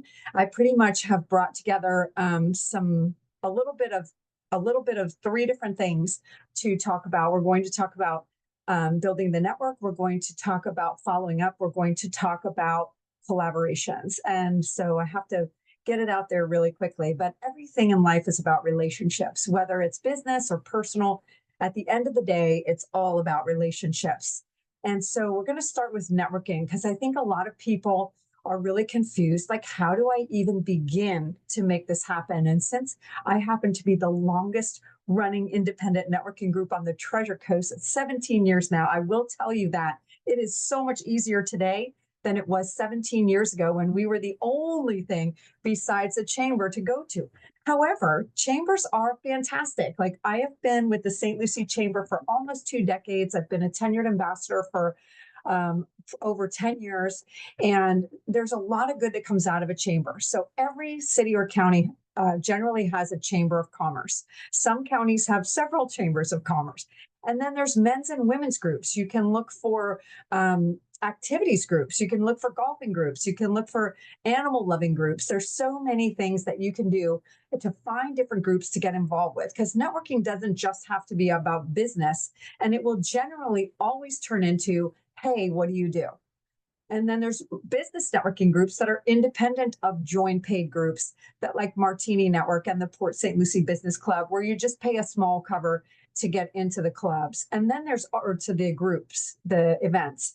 And then there's a lot of open networking opportunities. I want to call them events, but ribbon cuttings through the Chamber of Commerce are open to everybody, whether you're a member or not. If you see grand openings of a business in a community, those are great opportunities to go and meet people. Community events, concerts, festivals, things like that. You definitely want to get out there and meet people. I'm big on the in-person, but we also have the social, like you just heard from Lucy, and the AI that you heard from Nicholas is great with social media too. But there's Facebook groups. You can start or join mastermind groups. Those are groups where you have several different industries and everybody is bringing their expertise from what they're doing in their business, and they truly help other people. If you find a true mastermind, and then groups by interest, like we were talking about, you can find those online. You can find people who love cats like me. You can find people who like dogs like Nicholas. I love dogs too. I just don't have the lifestyle for it. But also you have social media. You can do what Lucy just said, follow all the things that she shared with you on how to connect with people on social media, because it is all about relationships. And if you don't even know where to start with an online search. You can type in networking groups in Port St. Lucie. You can type in, networking groups in Vero, wherever you are. And then you can find virtual events. I literally did a virtual event like 15 years ago. It was so ahead of its time. I still have recordings from those events. It was amazing. Or start your own. Once you start building a network, you can build your own mastermind and you can build your own things.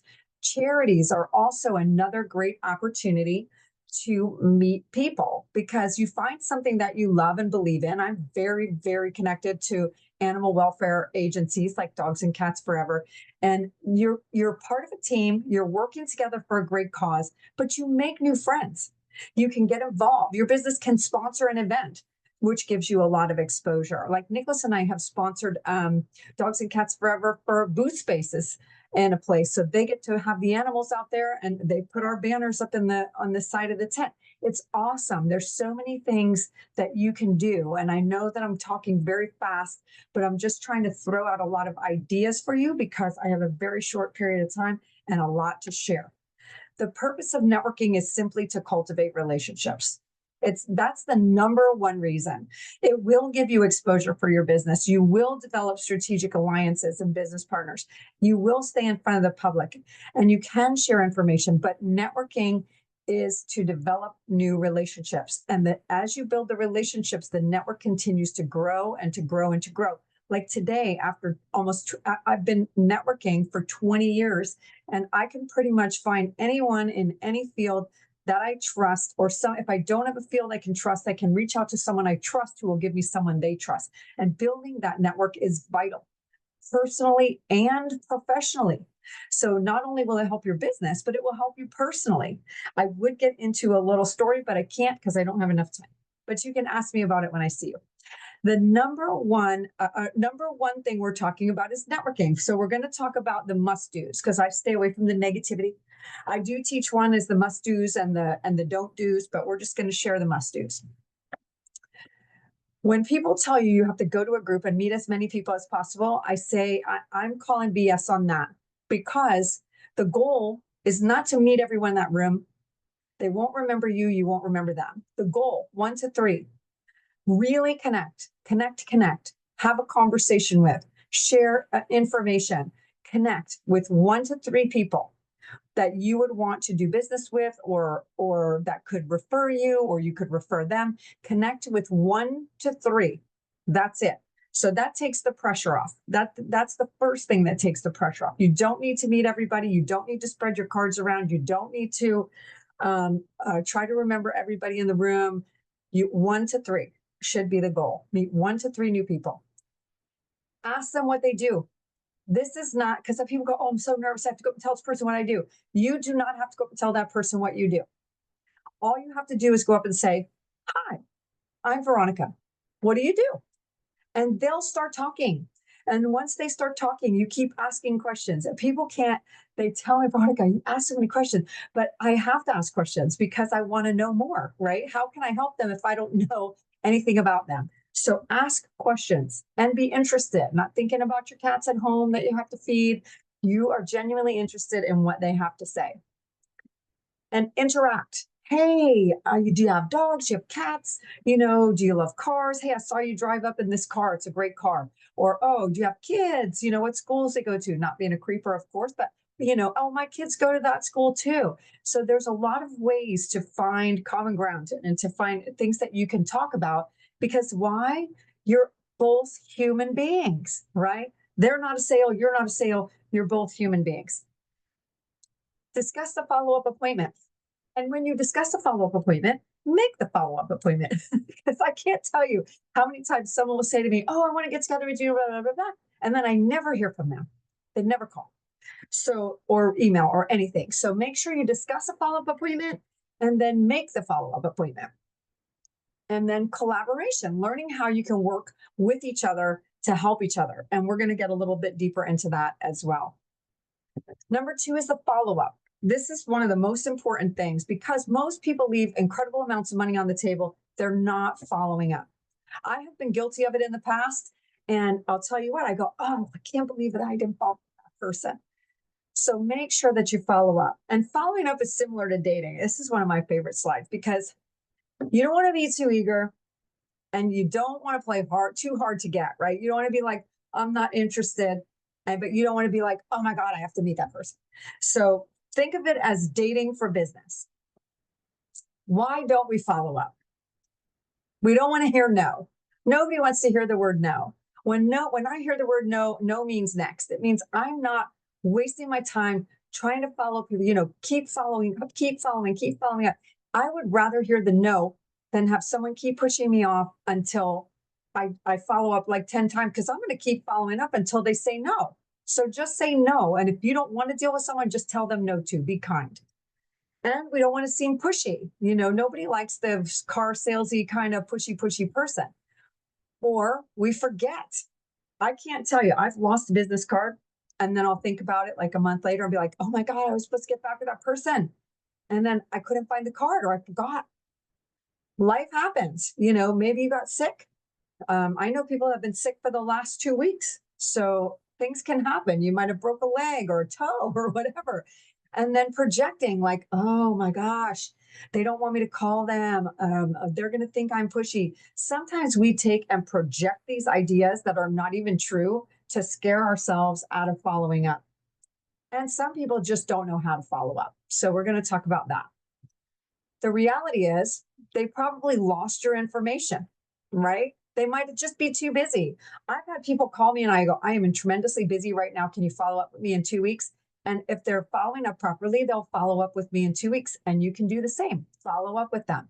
Maybe the timing isn't right for their finances, for their business. They might be like, I just can't afford to do that right now. And maybe that's why. They want to check your commitment to them. You know, are you going to follow up? And if you don't follow up, they might be like, man, this person drops the ball. I don't know that I want to work with somebody that drops the ball. So they may be expecting you to follow up. Timing is everything when it comes to everything in life.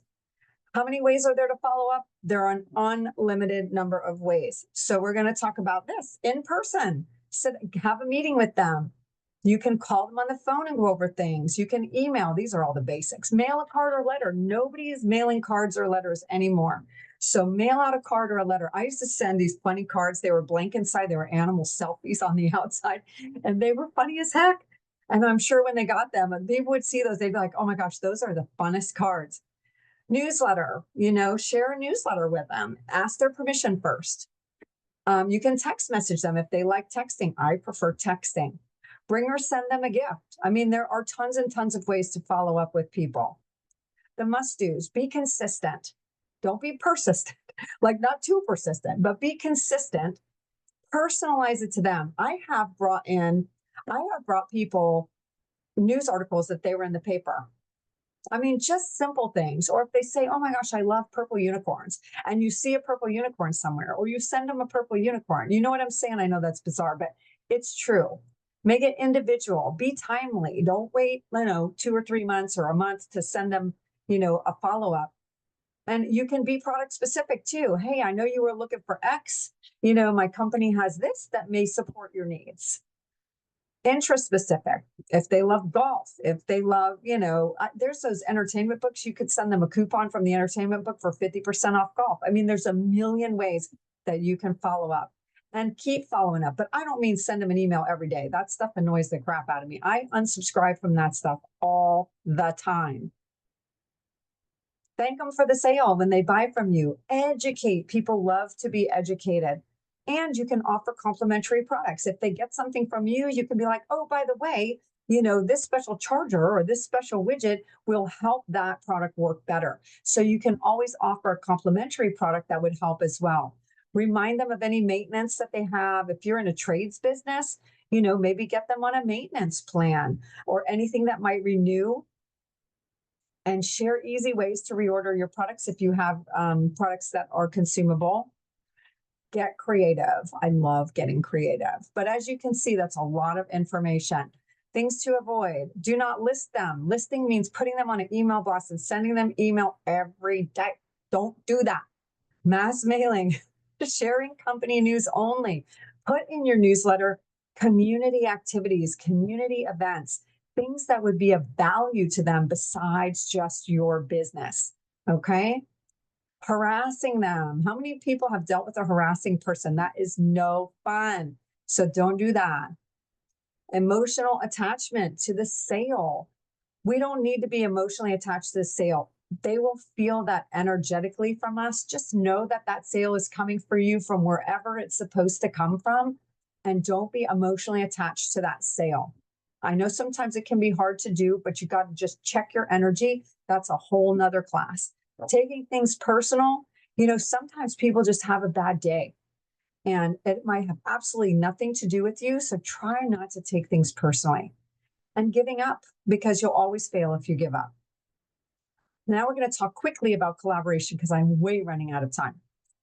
Teamwork does make the dream work. Think about who do you want to work with? What are some complementary businesses to yours? How can you collaborate with those people? And who can you be a referral partner with? So I'm going to give you some examples to get the brain working.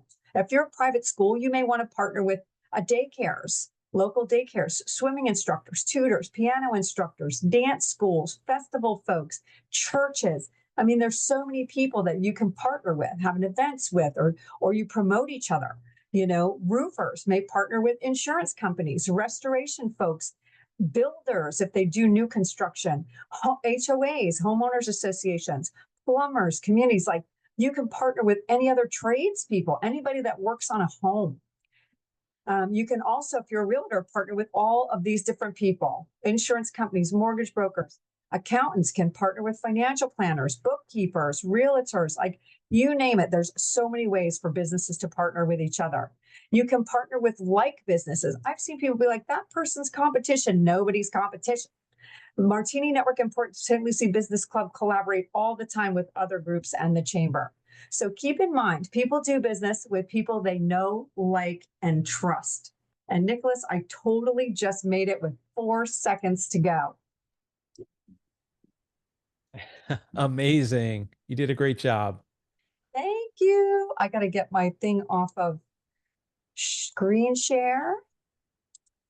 Okay. And now we're going to, I don't know how to get it off there. I think it's off. So now we have, last but not least, we have an amazing guy who has been doing business insurance forever. I have known Joe Chiarella for, I don't even know how many years I have known Joe now, but he is definitely the expert when it comes to business insurance. And he can help you. He's going to share with you some of the things to look for, commercial insurance for small businesses. And Joe, thank you so much for being here today. Please take a couple of extra minutes. I know that you have some time and we have a little bit of extra time. So go ahead and take a couple extra minutes and then we'll do the Q&A after you. Thank you. Okay. Thank you, Veronica. It's my pleasure to be here. Thank you for the introduction, the warm, kind introduction, obviously. And it's funny, you had mentioned 17 years that you started the Martini Network. I think I was there at the first one, or one of the first ones in Vero. So that's kind of dating myself. But it's been a pleasure to see you grow and watch the organization flourish over the years. So thank you for that. Last but certainly the least is everyone's favorite insurance topic is commercial insurance, especially almost 8 o'clock on a Tuesday night. So I'm going to go ahead and do my screen share now, if that's okay. And let me just put this together here. Here we go. Can everybody see this? Not yet. It's coming though. It's coming. Okay. How about now? There you go. All right, perfect. Thank you very much. So, obviously I was asked to come in and speak about business insurance for small business owners. It's one of the most frustrating and expensive things that a new business owner has to onboard is insurance. You do what you do well. Obviously, you have a trade or a practice out there. The last thing you want to do is stop what you're doing and earning revenue by dealing with insurance. So this is hopefully going to be kind of a compass for people to follow as it relates to that process. So we're going to go skip ahead a little bit. And, well, give me 1 second. Okay. All right, we'll do it that way. Okay, so just a brief introduction. This is the agenda for the night. It's going to be about who I am, my credentials, obviously behind it. Choosing the right agent is extremely important in this process, and we'll get into why that is. Different types of insurance for small businesses, the quoting process, reviewing actual terms, policy audits, and final thoughts. I bet you didn't realize you'd be selling and working in insurance tonight, but here we are.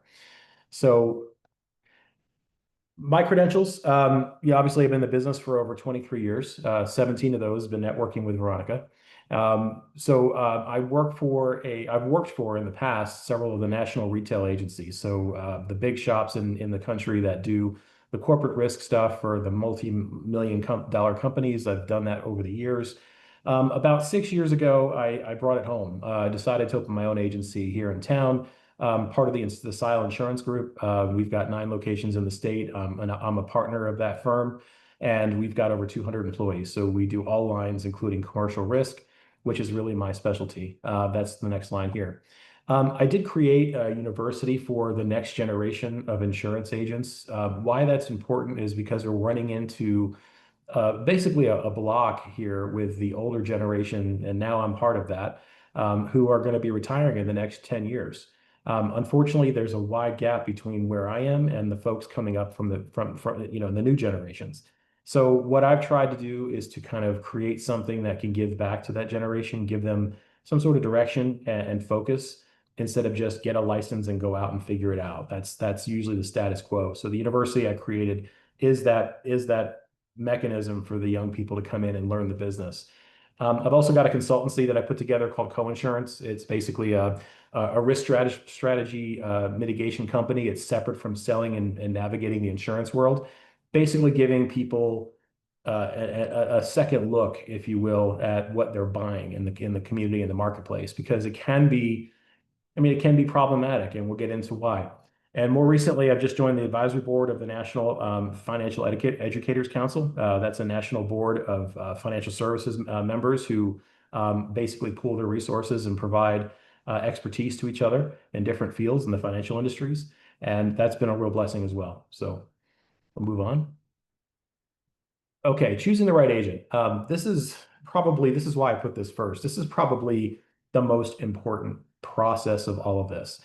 An insurance agent is a professional who sells insurance policies and helps clients choose the right coverage based on their specific needs. That's a very kind of general vanilla statement of what the agent is. Really, what an agent should be is they should be your advocate in the world between yourself, your business, and the insurance marketplace.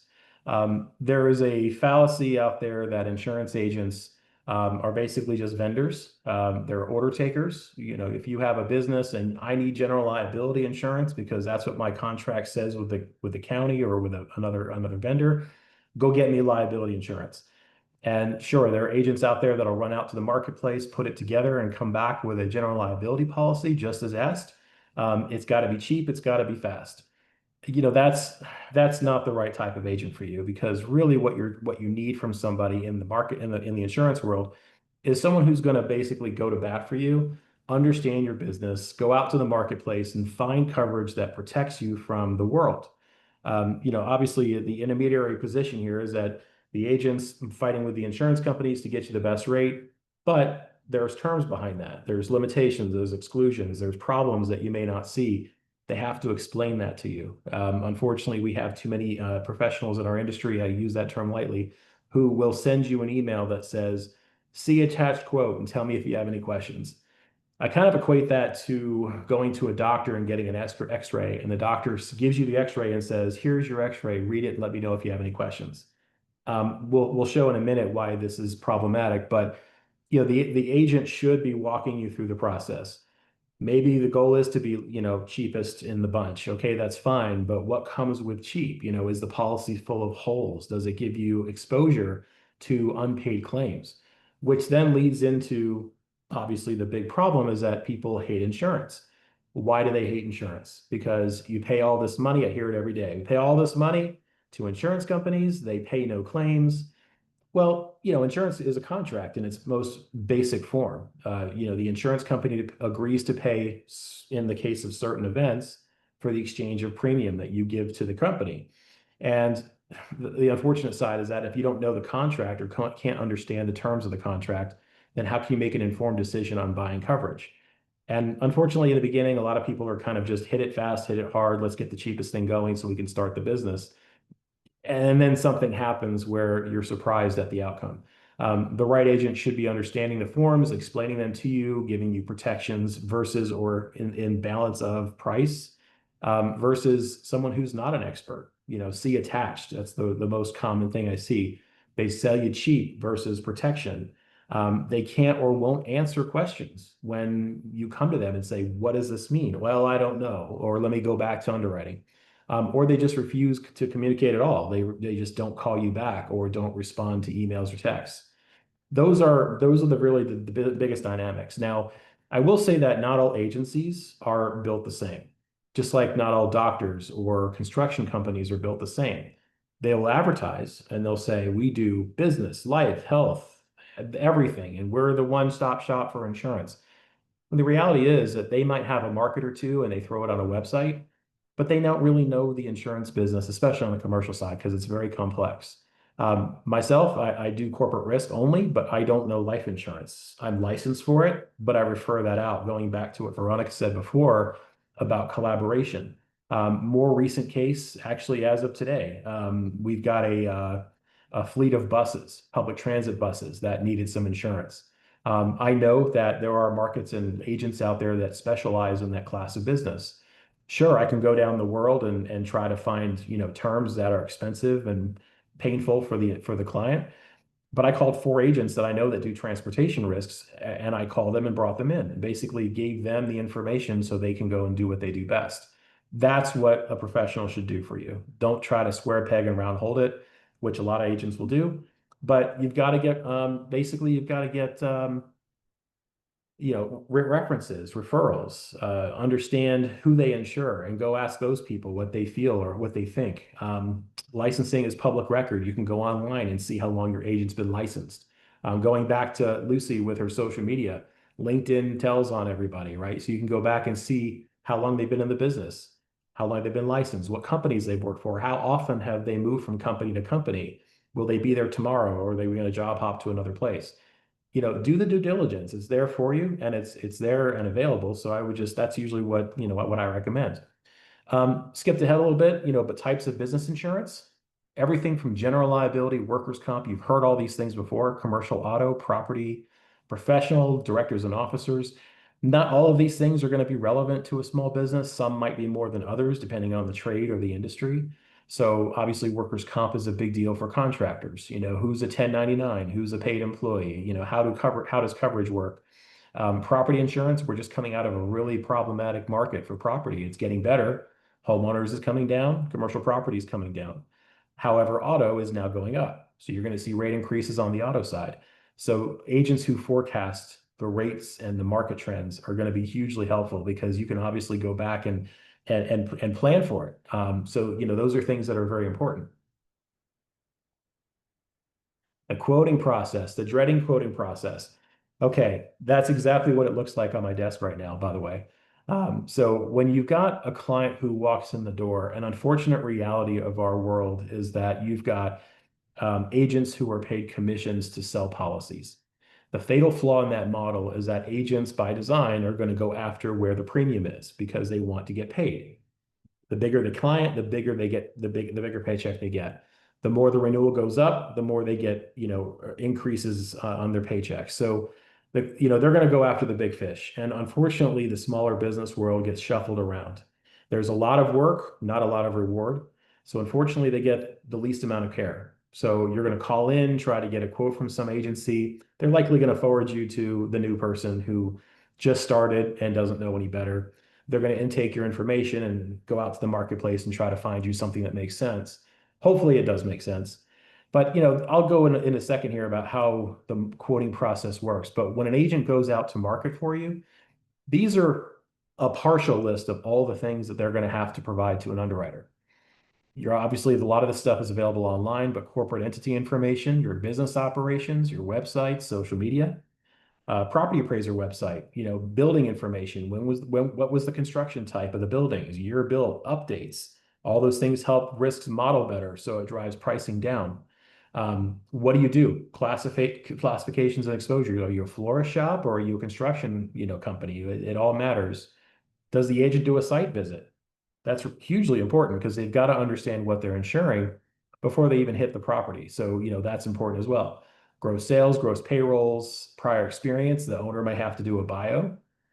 Supplemental applications. Those are getting longer and longer. Cyber liability. Now those are up to about 18 pages long with, VPN data and everything that you and I don't know. We have to go to an IT professional to get that information. Vehicles lists, driver schedules, and loss runs, claim reports. How does your history trend on your claim histories? Like, do you have problematic claims? Do you have severity, frequency? What's the real issue?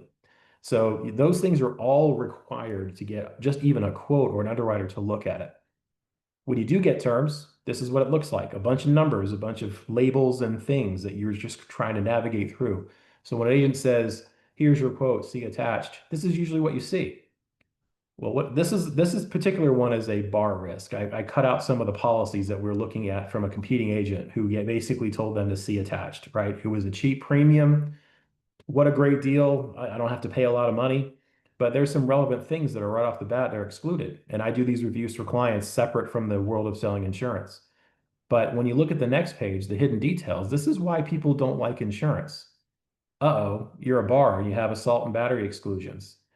You're only limited to the coverage of the premises you occupy, not everything outside the walls. So if you're doing catering, well, why is my catering event not covered? Well, it's because the carrier puts in exclusions like this that limit your ability to get coverage.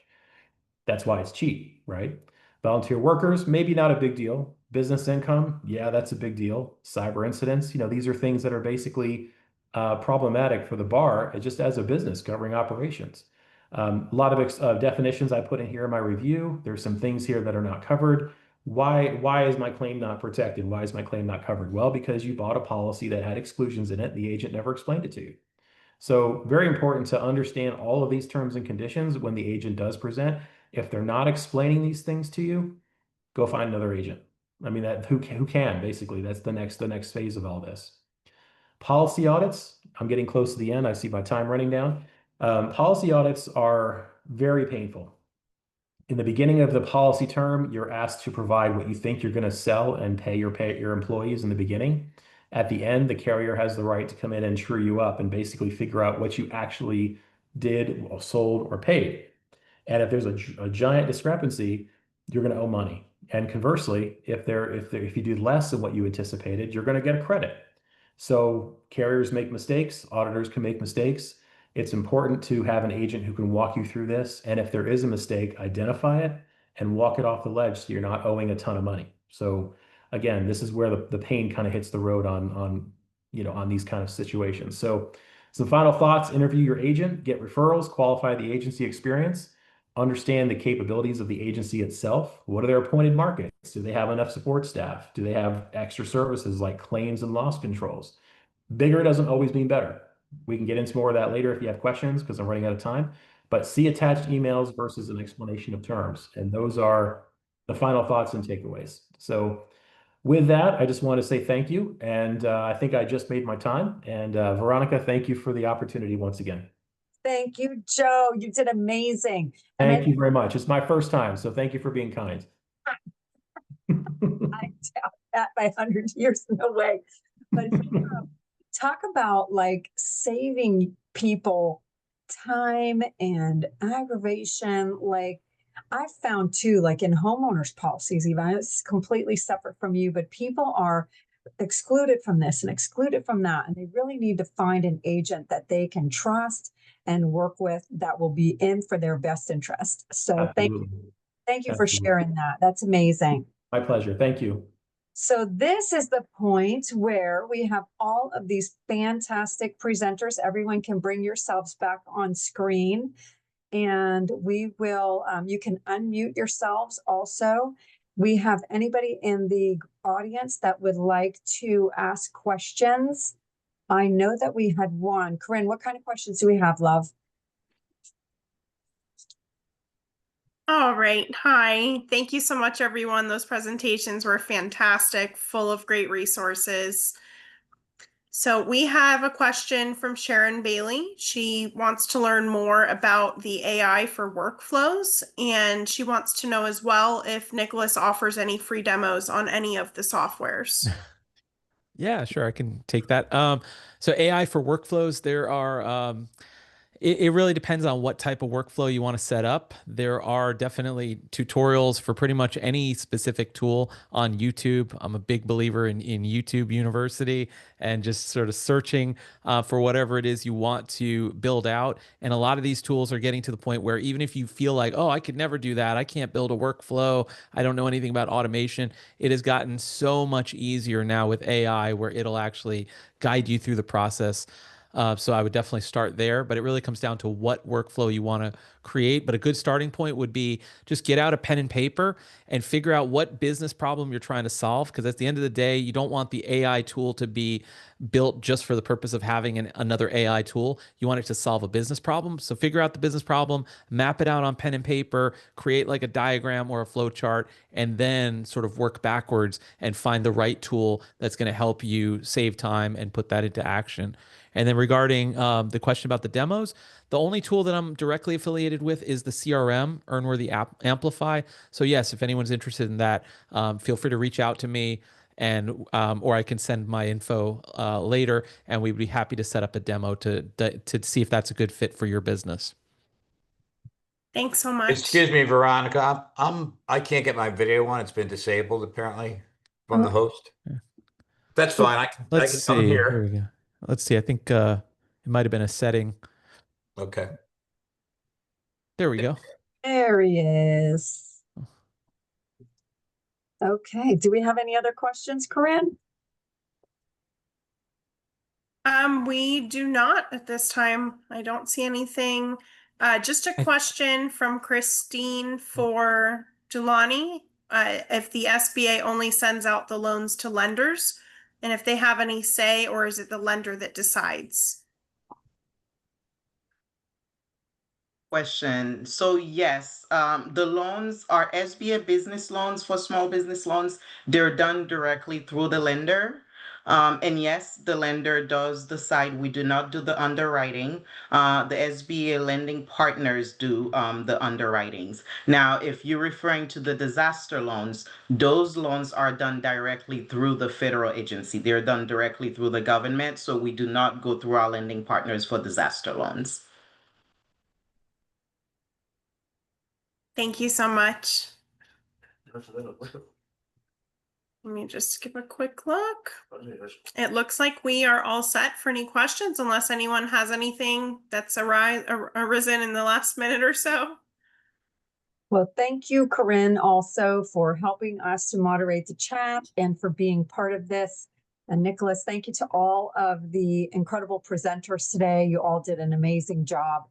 And I'm so excited that we've recorded this so that anyone who couldn't be here can watch it again and again. And I hope you all have a fantastic evening, and thank you for your participation. Thank you. Thanks, you. everybody. Great night. Bye. Thank you very Take care. much. Thank you. Thank you all. Thank you. Good evening. Thank you.